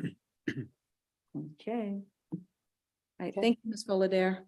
Thank you so much. Have a great day. Thank you. 2021-50 BZ 50 Lawrence Avenue, Brooklyn. This would be Mr. Friedman. Yes, I see.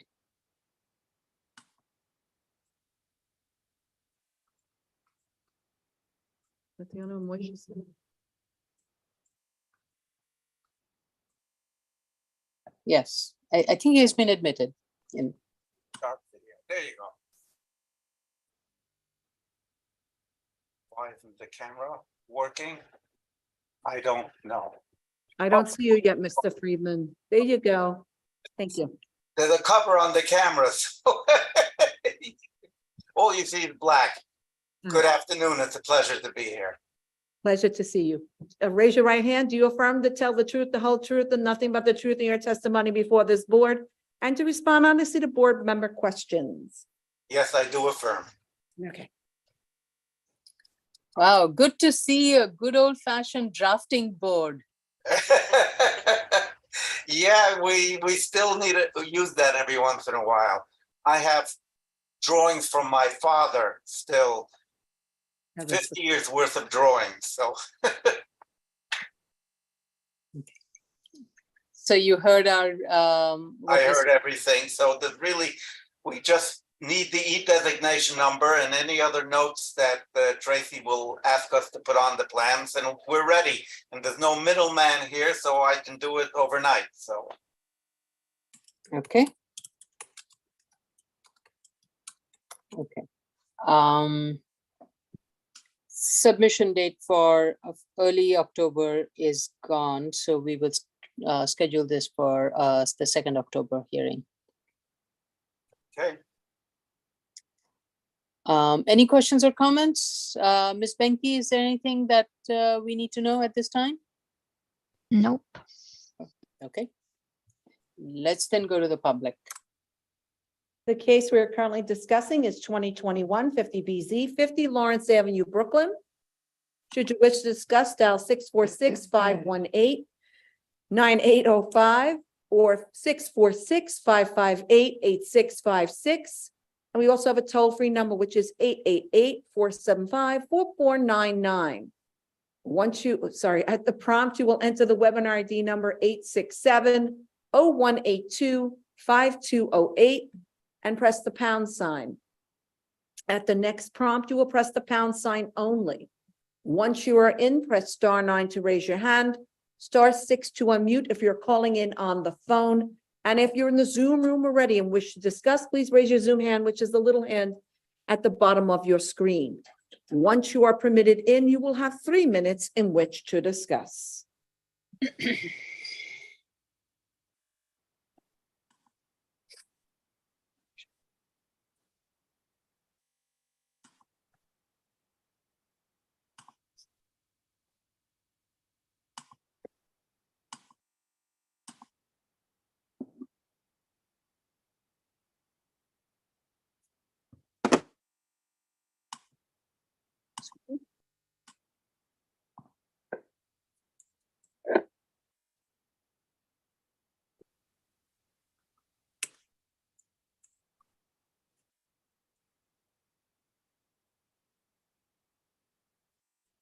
What's it before?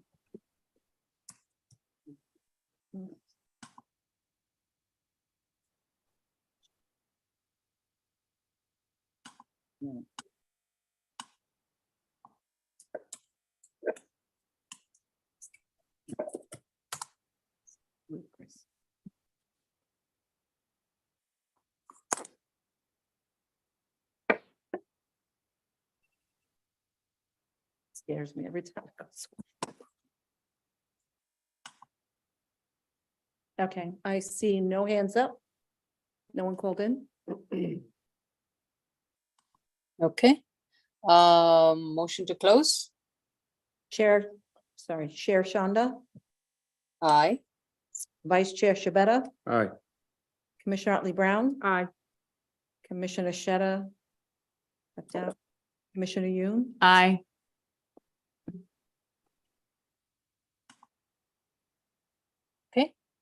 Okay, item number 35, 2021 60BZ 112-116 West 28th Street, Manhattan. This would be Ron Rosati.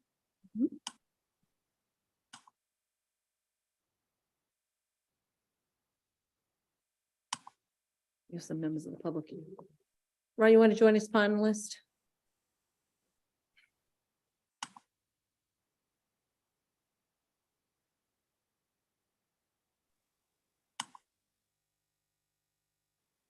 Is Ron, okay. We'll try and be quiet. Aw. Oi, bless you. Thank you. Raise your right hand. Do you affirm to tell the truth, the whole truth, and nothing but the truth in your testimony for this board and to respond to the board member questions? Yes, I do. Thank you. Good afternoon, Commissioners. Madam Chair, Ron Rosati for the applicant. I don't believe there were any comments for me to address. Yeah. Yes, let's go to the public. Thank you. Sorry, the clock is, happened to my clock, sorry.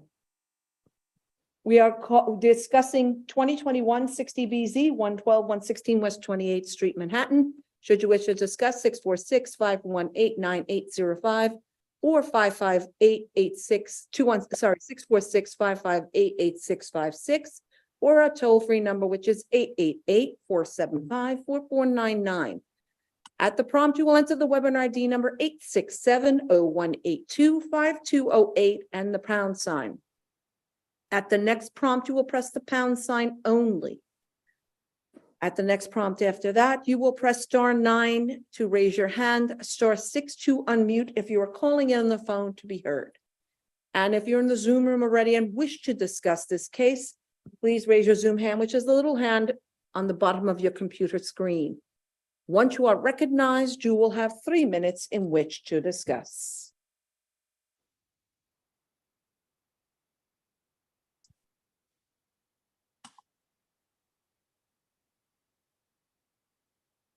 No, I told you not to.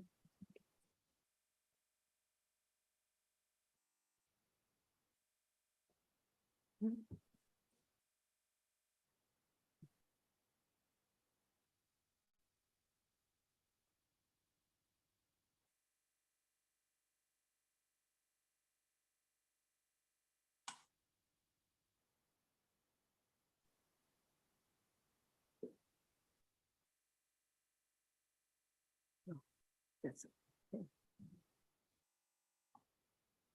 We have 2 individuals in the waiting room, and we've reached the last item on the board's calendar for today.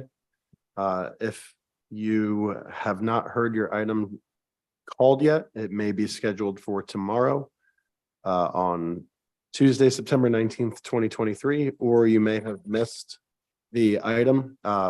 Please feel free to submit any comments to submit@bsa.nyc.gov. And include the calendar number and or address of the application to which you'd like to comment on, and the board will have your comments. Might be for the single board.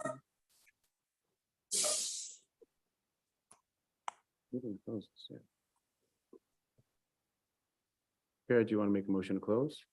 Yeah, motion to close. Okay, oh, sorry. I apologize. Before I do that, how are we doing on the environmental on this one?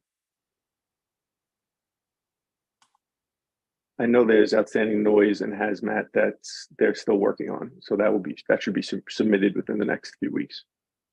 Okay, so if any changes happen to that, those notes need to be incorporated into the plans. Yes. All right. Okay. Hazmat and noise, you said, right? Yes, there'll also be an air quality review. Okay. Those have been submitted or undergoing review? We initially had some submissions, but they still have to do the phase 2 testing and they're redoing the noise readings. Okay, so phase 2 testing is needed.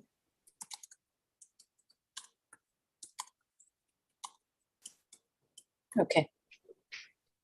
Okay, thank you. So I think given that the findings have been met, I would recommend that we close but keep the record open. And should there be any dramatic changes that would require change to the plans, we would need to reopen it. And otherwise, all the plans and all the submissions and documents we need to be revised based on the outcome of the completion of the hazmat, noise, and air quality review.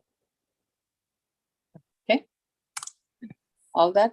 With that said, make a motion to close. Chair Shanda. Aye. Vice Chair Shabeta. Aye. Commissioner Otley Brown. Aye. Commissioner Sheta. Aye. Commissioner Yoon. Aye. Okay. Alrighty. Thank you. So this Thank con- you, Commissioners. Thank you, Mr. Rosati. Thank you. So this concludes the public hearing for September 18th, 2023. And we are going to the two decision items that were deferred, that were on second call. And those would be heard tomorrow, first thing, before we go into the calendar for the zoning. Thank you, Madam Chair. I was just going to ask you. Thank you. Okay. Thank you all. Thank you. Bye.